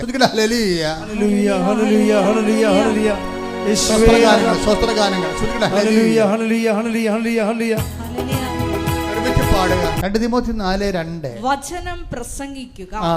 വചനം പ്രസംഗിക്കുക. സാഹചര്യങ്ങൾ അനുകൂലമാണെങ്കിലും അല്ലെങ്കിലും ജാഗരൂകതയോടെ വർത്തിക്കുക. അതാ വിഷയം വെച്ചാൽ കർത്താവിനെ കൈമാറുന്നതിന് സമയം കാലം നോക്കരുത്. നിങ്ങളുടെ സൗകര്യം. ചിലപ്പോൾ ഏറ്റവും ടോപ്പായിട്ടുള്ള ഒരു റിസൾട്ട് വരണത് ഏറ്റവും മോശമായ കാലാവസ്ഥയിൽ കർത്താവിനെ കൈമാറുമ്പോഴാണ്. പണ്ട് 6-ാം തിരുമുറിവിൻ്റെ കാലത്തെ, ഇന്ന് ഞാൻ നിങ്ങളുടെ കൂടെ നിൽക്കുന്നു. ഇന്നലെ ഞാൻ വേറെ ഒരു രാജ്യത്തായിരുന്നു, ഇന്ന് ഞാൻ നിങ്ങളുടെ കൂടെ നിൽക്കുന്നു. ഒരു രാജ്യത്ത് മറ്റൊരു രാജ്യത്തിലേക്ക് സുവിശേഷം വേറെ ചെയ്തോട്ട് ഇന്ന് പോകണം. എന്തുകൊണ്ടാണെന്ന് അറിയാമോ? 86-ൽ കർത്താവ് മോശപ്പെട്ട ജീവിതക്കാരാണെന്ന് പറഞ്ഞൊരു വൃത്തികെട്ടവൻ കർത്താവിനെക്കുറിച്ച് ഒരു നാടകം എഴുതി. അത് നിരോധിക്കണമെന്നും പറഞ്ഞുകൊണ്ട് കേരളം മുഴുവനും ഇളകിയപ്പോൾ അന്ന് ഇവിടുത്തെ പുരോഗമന സാഹിത്യകാരന്മാരും നമ്മുടെ കൂട്ടത്തിൽ തന്നെ ചില പിന്തിരിപ്പന്മാരും നാടകത്തിന് അനുകൂലമായി. അതിലൊരു നാടകം നടത്തിയെന്ന് പറഞ്ഞാൽ വിശ്വാസം പോകുമോ? വിശ്വാസം പോകണമല്ല പ്രശ്നം. എൻ്റെ അമ്മയെ, എൻ്റെ അപ്പനെ, എൻ്റെ ഈശോനെയൊക്കെ എന്തെങ്കിലും പറഞ്ഞാൽ ദൈവസ്നേഹം ഉള്ളവർക്ക് ഫീൽ ചെയ്യും, അല്ലേ? തീർച്ചയല്ലേ? ഇപ്പം ഞാൻ പള്ളി വിളിച്ച് പറഞ്ഞ് ഇന്ന് നമുക്കൊരു പരിഹാര പ്രചരണം അറിയാം. മനുഷ്യൻ ചെയ്ത് കൂട്ടുന്ന പാപത്തിൻ്റെ പരിഹാരമായിട്ട് ഒരു പരിഹാര പ്രചരണം നടത്തണം. അപ്പോൾ ഞാൻ മാർക്കറ്റിൽ ഇപ്പം ഞാനൊരു നടത്തുപള്ളി ഇരിക്കണമെന്ന്, ഇപ്പോൾ ഇടവപ്പള്ളിയിൽ നിന്ന് ഞാൻ വൈകുന്നേരം 3 മണിക്ക് വരും എന്ന് വരുമ്പോൾ നിങ്ങളും റെഡിയാണെന്ന് പറഞ്ഞു. അപ്പോൾ ഞാൻ സാധാരണ ഇപ്പോൾ വിളിച്ച് പറഞ്ഞ ആൾക്കാർ വരണതാണ്. അപ്പോൾ ഞാൻ ചെല്ലുമ്പോൾ 4-5 വലിയമ്മമാരേ ഉള്ളൂ. എന്താ പ്രശ്നത്തിൽ ഇതിന് എതിർപക്ഷത്തിലുള്ള പാർട്ടിക്കാർ എല്ലാ വീടുകളിലും നേരെ ഇറങ്ങി പറയും, ബിഷപ്പുമാർ വരെ നാടകത്തിന് അനുകൂലമാണ്, നിങ്ങൾക്ക് തിരക്ക് വല്ല കാച്ചിലുണ്ടാ, വീട്ടിൽ കുത്തിയിരിക്കാൻ പാടില്ല ചോദിച്ച്. അച്ഛനൊക്കെ അങ്ങനെ അഭ്യാസം കാണിക്കാനൊക്കെ ഇറങ്ങിയിരിക്കണമെന്നൊക്കെ പറഞ്ഞിട്ട് ഇവർ നെഗറ്റീവ് അടിച്ച് ഇവരൊരു ആരും വന്നില്ല. ചന്ത സ്ഥലത്ത് വരണ്ടേ, കുരിശും കൊണ്ട് വരണം. ചന്തയിലാണ് നടത്തണം ഈ സംഭവം. കുരിശും കൊണ്ട് അവിടെ നിന്ന് 2.5 കിലോമീറ്റർ 2.5 മൈൽ നടക്കണം ഈ കുരിശും പിടിച്ച്. അപ്പോൾ ഞാൻ വരുമ്പോൾ ഞാൻ ഓട്ടോറിക്ഷയിൽ വലിയൊരു കുരിശൊക്കെ സംഘടിപ്പിച്ചുകൊണ്ട് ഇടവപ്പള്ളിയിൽ നിന്ന് നടത്തുപള്ളിയോട്ട് ചന്ത വരുമ്പോൾ ആട് കിടന്ന പട്ടി കൂടെയില്ല, ഒരു മനുഷ്യയില്ല. 4-5 വല്യമ്മമാരുണ്ട്. ഈ വല്യമ്മമാരെയും കൊണ്ട് പോയി കഴിഞ്ഞാൽ വെയിലത്ത് മിക്കവാറും വീഴുകയാണ്. പക്ഷെ എന്നാൽ പിന്നെ നമുക്ക് വേറെ ദിവസം നടത്താമെന്ന് പറഞ്ഞ് ഞാൻ പോകുന്നില്ല. ഞാൻ ആ കുരിശെടുത്തിട്ട് ഈ 6 വല്യമ്മമാരുമായിട്ട് നാഷണൽ ഹൈവേ കൂടി 4-5 കിലോമീറ്റർ ഈ പരിഹാര പ്രസംഗം നടത്തി. അപ്പം കർത്താവിന് മനസ്സിലായി ഇത് കുറഞ്ഞ പുള്ളിയല്ല, കർത്താവിൻ്റെ കൂടെ നിൽക്കുമെന്ന് മനസ്സിലായി. Hallelujah, hallelujah, hallelujah, hallelujah. അതാണ് പ്രശ്നം. ഞാൻ നിങ്ങളോട് എന്തെങ്കിലും പറയുന്നുണ്ടെങ്കിൽ ഞാൻ ആ ബോംബ് നേരത്തെ പൊട്ടിച്ച് പരീക്ഷിച്ചിട്ടുള്ള ആളായിരിക്കും. ആ സമയത്ത് ഇതുപോലെ 5-6 വല്യമ്മമാരുമായിട്ട് നാഷണൽ ഹൈവേ കൂടി കുരിശ് ബല്ലെ പിടിച്ചുകൊണ്ട് പോകണമെങ്കിൽ അന്നത്തെ കാലത്ത് ആ ഒരു സിറ്റുവേഷൻ നിൽക്കുമ്പോൾ ഭയങ്കര പാടായിരുന്നു. പക്ഷേ എങ്കിലും എന്താ പ്രശ്നം വെച്ച് കഴിഞ്ഞാൽ ഉടമ്പടിയിലൊരു സാധനമുണ്ട്, അത് നിങ്ങൾ ഓർത്തേക്കണം. കാര്യം ഉടമ്പടിയെ സംബന്ധിച്ചിടത്തോളം ദൈവത്തെ നമുക്ക് 3 തരത്തിലാണ്. ഇപ്പോൾ ഉടമ്പടിയിലുള്ള ദൈവത്തെ 3 തരത്തിലാണ് നമുക്ക് എക്സ്പ്രസ് ചെയ്യാൻ പറ്റണത്. ഫെയ്ത്തിനെ, വിശ്വാസത്തെ എക്സ്പ്രസ് ചെയ്യാൻ പറ്റുന്നത് 3 തരത്തിലാണ്. നിങ്ങളെന്താ ഗതികെട്ടിരിക്കണമെന്ന് വിചാരിച്ചു കഴിഞ്ഞാൽ ഇതിൻ്റെ അകത്ത് ഒരു തരം മാത്രമേ നിങ്ങൾ ഉപയോഗിക്കുന്നുള്ളൂ. വിശ്വാസം എക്സ്പ്രസ് ചെയ്യണത് എന്താണ്? പ്രാർത്ഥന. രണ്ടാമത്തത് എന്താണ്? പ്രഖ്യാപനം. മൂന്നാമത്തത് എന്താണ്? പ്രയോഗം. പിടിയിട്ടില്ലേ? ഉടമ്പടിയിൽ എല്ലായിടത്തും ഉള്ളത് പ്രാർത്ഥനയാണ്. എന്താ പ്രശ്നം? പ്രാർത്ഥനയ്ക്ക് എന്താ കുഴപ്പം? വെറുതെ മുറി കുത്തിയിരുന്ന് പ്രാർത്ഥിച്ചാലും പ്രാർത്ഥന കേട്ടതില്ല. വലിയ മുതൽ മുടക്കില്ല, കഷ്ടപ്പാടില്ല. മഴയാണെന്നുണ്ടെങ്കിൽ അകത്തോട് കുതിരുന്ന് നമുക്കിന്ന് പ്രാർത്ഥിക്കാൻ പറ്റും. ദൈവത്തിന് എന്തും വെച്ചാൽ നമുക്കെന്തും വെച്ചാൽ ഒരു മെച്ചവുമില്ല. പ്രാർത്ഥിച്ചെന്നൊരു സമാധാനം, അത്രേ ഉള്ളൂ. പ്രാർത്ഥനയ്ക്കുള്ള കുഴപ്പം നിങ്ങൾ എന്ത് സ്പെൻഡ് ചെയ്യുന്നു എന്നുള്ള പ്രോബ്ലം. നിങ്ങളെന്താ, നിങ്ങളുടെ മുതൽ മുടക്ക് എന്താ? യേശു ക്രിസ്തുവിന് വേണമെങ്കിൽ ലോകത്ത് മുഴുവനും മനുഷ്യൻ്റെ പാപങ്ങൾ പരിഹാരം ഉണ്ടാകട്ടെ എന്ന് പറഞ്ഞാൽ പോരെ ദൈവത്തിന്? ഉണ്ടാകട്ടെ എന്നും പറഞ്ഞല്ലേ ഈ ലോകം സൃഷ്ടിച്ചത്. അങ്ങനെയാണെങ്കിൽ ഇതിൻ്റെ പാപങ്ങൾ മാറട്ടെ എന്ന് പറയുമ്പോൾ മാറാനല്ലേ ഉള്ളൂ. പക്ഷെ മാറാതെ അവൻ പ്രകൃതിയ ദൈവമായിരിക്കവേ ദൈവത്തോടുള്ള സമാധാനം മുറുകെ പിടിക്കേണ്ട കാര്യമായി പരിഗണിക്കാതെ അവൻ ദാസനായി മരണത്തോളവും കുരിശുമരണത്തോളവും തന്നെ താഴ്ത്തി. കണ്ട, അതാണ് ഈ പ്രോസസ്സിംഗ് എന്ന് പറയുന്നത്. അതായത് ഏറ്റുപറച്ചിലൊരു വിഷയമാണ് അതിൻ്റെ അകത്ത്. നമുക്ക് അതായത് നമ്മുടെ അഭിമാനം, നമ്മുടെ സ്റ്റാറ്റസ് ഡീപ്രമോട്ട് ചെയ്യാതെ ഒരിക്കലും ദൈവത്തെ കണ്ടെത്താൻ പാടാണ്. മറ്റേതെല്ലാം കള്ളപ്രാർത്ഥനക്കാരാണ്. കരണക്ക് വന്നാൽ 300 പ്രാവശ്യം ചൊല്ലി എന്താ നഷ്ടം? വീട്ടിൽ കുത്തിരുന്ന് ചെല്ലാൻ പോരെ, 3 മണിക്ക് എഴുന്നേറ്റ് നിന്ന് ചെല്ലാൻ പോരെ. എന്താ കുഴപ്പം? വല്ല കാര്യമുണ്ടോ? ഒരു കാര്യമില്ല. എന്താ കാര്യം? മുതൽ മുടക്കില്ല. അകപ്പാടെ മുതൽ മുടക്കെന്ന് പറയണത് ഇത്തിരി ഉറക്കം നിൽക്കണം എന്നുള്ള മുതൽ മുടക്കേ ഉള്ളൂ. അത് ഈ പണ്ടായിരത്തി ഉറക്കം ഇല്ലല്ലോ, പ്രഷറൊക്കെ അടിച്ചിട്ടും ഉറക്കമില്ല നടക്കില്ലേ. അപ്പോൾ ഉറക്കമില്ലാത്തതുകൊണ്ട് ഞാൻ കൊന്തയിലി കൊടുക്കുകയാണ്. പല പരിപാടിയില്ലേ. ദൈവത്തിന് എന്താ മെച്ചം? പല ആൾക്കാരും രാത്രി പ്രാർത്ഥനക്കാരുടെ പരിപാടി എന്ന് വെച്ചാൽ അവർക്ക് ഉറക്കമില്ലാത്തത് കൊണ്ട് എന്നാൽ പിന്നെ പ്രാർത്ഥിച്ചേക്കാം. അങ്ങനെയുള്ള പ്രാർത്ഥനകളാണ് വലിയ ആക്കാനും വേണ്ടി ഒക്കാനിക്കുന്ന പരിപാടിയാണ് കയ്യിരിക്കുന്നത്. അതുകൊണ്ടാണ് ഇത് വർക്കൗട്ട് ചെയ്യാത്തത്. ദൈവത്തിന് സന്നിധി നമുക്ക് ദൈവത്തിന് തോന്നണം നിങ്ങൾ സീരിയസ് ആണെന്ന് തോന്നണം. അതിനെന്താ കാര്യം? മനുഷ്യരുടെ മുമ്പിൽ എന്നെ ഏറ്റു പറഞ്ഞാൽ സ്വർഗസ്ഥനായ പിതാവിൻ്റെ മുമ്പിൽ ഞാനും നിങ്ങളെ ശ്രദ്ധിക്കട്ടെ. ഹല്ലേലൂയ, മത്തായി 10:32. മനുഷ്യരുടെ മുമ്പിൽ എന്നെ ഏറ്റുപറയുന്നവനെ എന്റെ സ്വർഗസ്ഥനായ പിതാവിന്റെ മുമ്പിൽ ഞാനും ഏറ്റുപറയും. അപ്പൊ നിങ്ങൾ മനസ്സിലായി, കംപ്ലീറ്റ് ഏറ്റുപറച്ചിലാണ് അതിൻ്റെ അകത്ത്. കാര്യം എന്താണ്? അവസാനം ഏറ്റുപറയേണ്ട എവിടെയാണ്? അവസാനം ഒരു മനുഷ്യൻ പഠിച്ച് എന്നാൽ അവസാനം കിട്ടേണ്ടത് എന്താണ്? ഒരു PhD ആണ്. അതുപോലെ ഒരു മനുഷ്യൻ ഏറ്റു പറഞ്ഞാൽ അവസാനം ഏറ്റു പറയേണ്ടത് എവിടെയാണ്? പിതാവിൻ്റെ അടുത്താണ് ഏറ്റു പറയേണ്ടത്. ഈ ഭൂമിയിൽ എല്ലായിടത്തും ഏറ്റു പറഞ്ഞാലും ശരി, പിതാവിൻ്റെ അടുത്ത് ഏറ്റു പറഞ്ഞില്ലെങ്കിൽ നമ്മൾ ഗോപി വരക്കേണ്ടി വരും. അപ്പോൾ ഈശോ പറയുന്നത് എന്താണ്? നിങ്ങൾ മനുഷ്യരുടെ മുമ്പിൽ എന്നെ ഏറ്റു പറയണം. അങ്ങനെ ഏറ്റു പറഞ്ഞാൽ എന്ത് പറ്റും?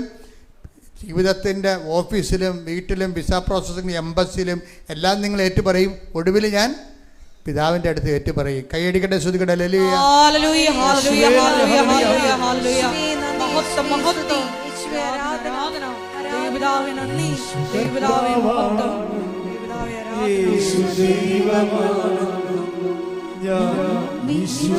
ഇവിടെ പലപ്പോൾ ആൾക്കാരും പറയും, ഞങ്ങൾ ഒരു കെട്ട് പത്രം എടുക്കാൻ പറയുമ്പോൾ 18 പേരെ കണ്ടെത്തണം. കെട്ടുമായിരിക്കും അല്ലേ? വല്ല തന്തക്കും വിളിക്കുക അവർ. ഇതും പറഞ്ഞുകൊണ്ട് ഇപ്പോൾ ഇതും പെരുക്കിയാണ് പോണത്. അപ്പം നിങ്ങൾക്ക് കൊടുക്കേണ്ട കാര്യമില്ല കേട്ടോ. നിങ്ങളൊരു ജന്മം ഇവിടെ ഇല്ലെങ്കിലും കർത്താവിൻ്റെ സുവിശേഷത്തിന് വേണ്ടി വേറെ ആൾക്കാരുണ്ടെന്ന് ഓർത്തേക്കണം. ശ്രദ്ധിക്കട്ടെ. Hallelujah, hallelujah, hallelujah, hallelujah, hallelujah, hallelujah. മഹത്വം, മഹത്വം. ആരാധന, ആരാധന. Hallelujah, hallelujah, hallelujah. യേശുവേ രക്ഷക കർത്താവേ നാഥനേ, യേശുവേ രക്ഷക കർത്താവേ നാഥനേ. പരിശുദ്ധ പരമദിവ്യകാരുണ്യത്തിന് ആരാധനയും സ്തുതിയും പുകഴ്ചയും ഉണ്ടായിരിക്കട്ടെ. കർത്താവ് തലക്ക് പിടിച്ച വ്യക്തികളായിരിക്കണം. എന്ന് വെച്ച് കഴിഞ്ഞാൽ ഈശോയ്ക്ക് വേണ്ടി ജീവിക്കണം. അതിന് ഈശോയെ ആൾക്കാർക്ക് കൈമാറണം. അങ്ങനെ തോന്നിയാൽ, ദൈവത്തിന് അങ്ങനെ തോന്നിയാൽ പിന്നെ ദൈവം ഒരിക്കൽ നിന്നെ അടയാളപ്പെടുത്തും, രജിസ്റ്റർ ചെയ്യും നിന്നെ. കർത്താവിൻ്റെ പുസ്തകത്തിൽ നിൻ്റെ പേരെഴുതി ചേർക്കുമെന്ന് പറഞ്ഞാൽ മോശസല്ലേ പറഞ്ഞത്, നിൻ്റെ പുസ്തകത്തിലും എൻ്റെ പേര് മായ്ച്ചു കളയാൻ ഉദ്ദേശിച്ചത് പറഞ്ഞതല്ല. എന്നാലും കർത്താവ് ജനങ്ങളുടെ ഇടയിൽ ജനങ്ങളെ കർത്താവ് നശിപ്പിച്ചു കഴിഞ്ഞാൽ അവർ ഭർത്താവിനെ പ്രാകുമ്പോൾ കർത്താവ് അത് കേൾക്കാൻ മോശസിന് സഹിക്കാൻ പറ്റത്തില്ല. അതുകൊണ്ടാണ് അവർ തോന്നിവാസം നിന്നെ പറഞ്ഞ ഞാൻ പിന്നെ ജീവിച്ചിരിക്കുന്നത്. അത്രയും ദൈവസ്നേഹമാണ് ആ മനുഷ്യനെ. എൻ്റെ മക്കളെ, ഉടമ്പടിയിൽ വിഷയസ്നേഹമല്ല വേണ്ടത്, ദൈവസ്നേഹമാണ് വേണ്ടത്. എൻ്റെ ജന്മം ഇനിയുള്ളത് എൻ്റെ കർത്താവിന് വേണ്ടി ഞാൻ ജീവിക്കും എന്ന് പറഞ്ഞ് എൻ്റെ ജന്മം, എൻ്റെ ജീവിതം ഇനിയുള്ളത് എൻ്റെ കർത്താവിന് വേണ്ടി ഞാൻ ജീവിക്കും. എൻ്റെ കർത്താവിന് വേണ്ടി ഞാൻ ജീവിക്കുമ്പോൾ ഞാൻ അഭിമുഖീകരിക്കുന്ന എല്ലാ പ്രശ്നങ്ങൾക്കും പരിശുദ്ധ അമ്മ എനിക്ക് വേണ്ടി മാധ്യസ്ഥം വഹിക്കും. അമ്മേ, പരിശുദ്ധ അമ്മേ, എൻ്റെ ജീവിതത്തെ പുനഃക്രമീകരിക്കണമേ. ശിരയോടെ പ്രാർത്ഥിക്കുവാൻ, സ്നേഹത്തോടെ ജീവിക്കുവാൻ, സ്നേഹത്തോടെ സാക്ഷികളാകുവാൻ എനിക്ക് പ്രത്യേക അഭിഷേകം നൽകണമേ. അവരെ ട്രിവാൻഡ്രം കൊലക്കരുതിയാണ്. എന്നെ പറഞ്ഞു, അച്ഛാ എൻ്റെ ജീവിതം തീർന്നിരിക്കുകയാണ്, 60 ലക്ഷം രൂപയാണ് കടം, 60 ലക്ഷം രൂപയാണ് കടം എൻ്റെ. ഇപ്പം എൻ്റെ വിസ തീരാനായി, ഇനി അത് പുതുക്കത്തില്ല. എനിക്ക് ഇൻ്റർവ്യൂ ഞാൻ കുറേ എടുത്ത്, 18 ഇൻ്റർവ്യൂ എടുത്ത്,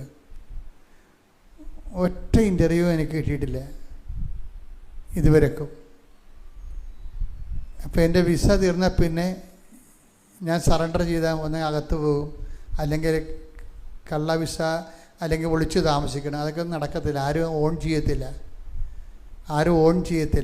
ക്രിമിനൽ കുറ്റമാണ് ഇപ്പം മൊത്തം. ഇപ്പം അഭയാർത്ഥി പ്രോബ്ലം ഉള്ള കാരണം എല്ലാവരും വിസ ഇല്ലാത്ത എല്ലാവരും അഭയാർത്ഥികളായിട്ടാണ് കാണുന്നത്. അപ്പോൾ അവരെപ്പോൾ വേണമെങ്കിൽ ഡീപ്പോർട്ട് ചെയ്യാൻ പറ്റും. പിന്നെ നമുക്കൊന്നും ചെയ്യാൻ പറ്റത്തില്ല, കാർഡില്ല. പിന്നെ അതോട് അഭയാർത്ഥികളായിട്ട് പറഞ്ഞാൽ ഭക്ഷണം കിട്ടുമെന്നേ ഉള്ളൂ. പക്ഷേ നമ്മുടെ റൈറ്റെല്ലാം, പേഴ്സൻ്റെ റൈറ്റെല്ലാം പോകും. മക്കളൊക്കെ പഠിപ്പിക്കും അവർ. അത് കുറച്ച് കഴിയുമ്പോൾ നിയമങ്ങളൊക്കെ മാറുമെന്നാണ് തോന്നുന്നത്. ആ രീതിയിലാണ് ഇപ്പോൾ പോണത്. അപ്പം ഇങ്ങനെ വല്ലാത്തൊരു പ്രശ്നത്തിലാണ് അച്ഛാ എന്ന് പറയും. അപ്പോൾ ഞാൻ അവളെ പ്രാർത്ഥിച്ചു വിട്ട്. പക്ഷെ ഞാൻ അതിന് 3 കിലോ, പിന്നീട് അടുത്ത ധ്യാനം അടുത്ത ദിവസം വരണത് വേറെ ഒരു സ്ഥലത്താണ്. ഒരു 10-50 കിലോമീറ്റർ സ്പീഡിൽ ഡ്രൈവ് ചെയ്താൽ 3.5 മണിക്കൂർ 4 മണിക്കൂർ എടുത്താൽ ആ സ്ഥലത്തെത്താൻ പറ്റത്തുള്ളൂ. അതാണ് സെയിൽഫോർഡ് എന്ന് പറയണത്. സെയിൽഫോർഡ് ചെന്നപ്പോൾ അവിടെ ഇവർ നിൽപ്പുണ്ട്. പിന്നെ ഞാൻ ഒരു ദിവസം രോഗികളെ മാത്രം കണ്ട വേറൊരു സ്ഥലമുണ്ട്. അതിനകത്ത് രോഗികളെ മാത്രം കാണും. അതായത് ക്യാൻസർ രോഗികളെയും അതുപോലെ തന്നെ മറ്റു തരത്തിലുള്ള ഗുരുതര പ്രശ്നങ്ങളുള്ള എല്ലാവരും കാണുന്ന ഇതിന് വേറൊരു പള്ളി എടുത്ത്, അവിടുത്തെ ഒരു തോമസ് ബ്രദർ എന്ന് പറഞ്ഞ റാണി സിസ്റ്റർ, പിന്നെ ഈഡൻ, അങ്ങനെ കുറേ ലിസ്റ്റ് ചേച്ചി, അങ്ങനെ കുറേ അഗസ്റ്റിൻ ചേട്ടൻ, അങ്ങനെ കുറേ നല്ല പ്രവർത്തകരാണ് അവിടെ ഉള്ളത്. അപ്പോൾ അവരാണ് ഇതെല്ലാം സംഘടിപ്പിക്കുന്നത്. ഞാനിങ്ങനെ ശുശ്രൂഷ ചെയ്ത് കൊടുക്കണമെന്നേ ഉള്ളൂ. ആ സംഘടനയെല്ലാം അവരാണ്. അപ്പം അവിടെ ചെല്ലുമ്പോഴുണ്ട് ഈ രോഗികളെ കൊണ്ടുവരാനും അച്ഛൻ്റെ അടുത്ത് കൊണ്ടുവരാനും ഒക്കെ നിൽക്കണേ ഇവരാണ്. ഞാനടുത്ത് ഇവർ തീരെ നിൽക്കണേ. അവരുടെ ജീവിതം ഓർത്ത് കഴിഞ്ഞാൽ നമുക്ക് ബോധം കേടുണ്ടാകും. 2 കുഞ്ഞുങ്ങളവിടെ ഉണ്ട്. ഇവർക്ക് മാത്രമേ വിസ ഉള്ളൂ. ഇവരുടെ കെയറിലാണ് അവരെല്ലാം വന്നിരിക്കുന്നത്. പോകുമ്പോൾ ഒരു നാട്ടിൽ ചെന്നാൽ 60 ലക്ഷം രൂപ കടവാണ്. അപ്പോൾ എന്നിട്ടും ഇവർ ശുശ്രൂഷ ചെയ്യണേ. എന്താണ്, രോഗികളെയൊക്കെ കൊണ്ടുവന്ന് അച്ഛനടുത്ത് കാണിക്കുകയും അവരെ ചിട്ടപ്പെടുത്തി വെക്കുകയും ഒരാളെ കഴിയുമ്പോൾ വേറെ ആളെ കൊണ്ടുവന്ന് പ്ലേസ് ചെയ്യുകയും. ഇവർ ഇത്രയും തീയിലും ആണ് അവർ നിൽക്കണമെങ്കിലും സ്മാർട്ടായിട്ടാണ് അവർ ജോലി ചെയ്യണത്. ഇത് എനിക്ക് ഭയങ്കരമായിട്ട് എന്തൂസിയാസമായി. ഇപ്പം ഞാൻ മനസ്സിൽ ദൈവമേ അതിങ്ങടെ. ഇപ്പം ഞാൻ മാത്രമല്ല, ഞാനും തോമസ് ബ്രദറും നമ്മുടെ പിതാവുണ്ടായിരുന്നു ഞങ്ങളുടെ കൂടെ, നമ്മുടെ കണ്ണൂർ രൂപതയിലെ അലക്സ് പിതാവായിരുന്നു കുർബാനയിൽ കൊണ്ടിരുന്നത് എല്ലാ ദിവസവും. പിതാവ് ടോക്കൺ ചെയ്തായിരുന്നു. പിതാവ് നമ്മുടെ ഉടമ്പടിയൊക്കെ എടുത്തിട്ട് ഒരു രാത്രി മുഴുവനും എൻ്റെ മുറിയിരുന്ന് പ്രിപ്പയർ ചെയ്തിട്ട് പിതാവ് ഈ പവർ പോയിൻറ്റിലാണ് ഉടമ്പടി ചെയ്തത്. ഭയങ്കര രസമാണ് പിതാവ് ചെയ്തത്. കണ്ണൂരത്തെ പിതാവ്, കണ്ണൂർക്കാരൊക്കെ ഇവിടെ ഇല്ലേ, കേൾക്കണ്ട, നിങ്ങളുടെ പിതാവ് ഇപ്പോൾ ഉടമ്പടിയുടെ ധ്യാന ഗുരുവായിട്ടിരിക്കുക. അപ്പോൾ പിതാവും ഞങ്ങൾ തമ്മിൽ ഈ കൊച്ചിനെക്കുറിച്ച് സംസാരിക്കുന്നുണ്ട്. അപ്പോൾ തോമസ് ബ്രദർ എന്നോട് പറഞ്ഞു, അവളുടെ കാര്യം മഹാമോശമാണ്, അവൾ വീണ് പോയാൽ നമുക്ക് അവരെ താങ്ങേണ്ടി വരും. അപ്പോൾ പിതാവ് പറയും നമ്മളെങ്ങനെ സഹായിക്കും. അപ്പോൾ തോമസ് ബ്രദർ നമുക്ക് സാമ്പത്തികമായി സഹായിക്കണം, അവൾക്കൊരു ജോലി എങ്ങനെ കണ്ടെത്തുന്നവരെ അവളെ നമുക്ക് സാമ്പത്തികമായിട്ട് സഹായിക്കണം എന്നൊക്കെ പറഞ്ഞുകൊണ്ട് ഇവർ തീരുമാനിക്കുകയാണ്. പക്ഷെ നമുക്ക് സഹായിക്കേണ്ടി വന്നില്ല. അവൾ രോഗികളുടെ ശുശ്രൂഷ ചെന്ന് വീട്ടിൽ ചെന്നപ്പോഴുണ്ട് ഗവൺമെൻറ് അവളെ ജോലിക്ക് കൊടുത്തു. hallelujah, hallelujah, hallelujah. അപ്പോൾ നോക്കിയേ, നമ്മൾ സത്യസന്ധരായാൽ മതി. വേറെ പ്രശ്നം നമ്മുടെ കുഴപ്പം വെച്ചാൽ നമ്മൾ ഞാൻ എൻ്റെ കാര്യം നോക്കിയില്ല, എൻ്റെ ജീവിതം തീർന്നു പറഞ്ഞുകൊണ്ട് ഈ ഒടിഞ്ഞു മുടങ്ങി വീട്ടിൽ കുത്തിയിരിക്കും. അത് കാരണം ദൈവം എന്തെങ്കിലും ആദ്യം അടയാളം കാണിക്കട്ടെ, എന്നിട്ട് ഞാൻ ദൈവത്തിനെ സഹായിക്കാം. നീ ദൈവത്തെ സഹായിച്ച എന്തിനാണ്? അതല്ല, വിശ്വാസം ഉള്ളവനെ സംബന്ധിച്ചിടത്തോളം അവൻ അടിയറ വെക്കും.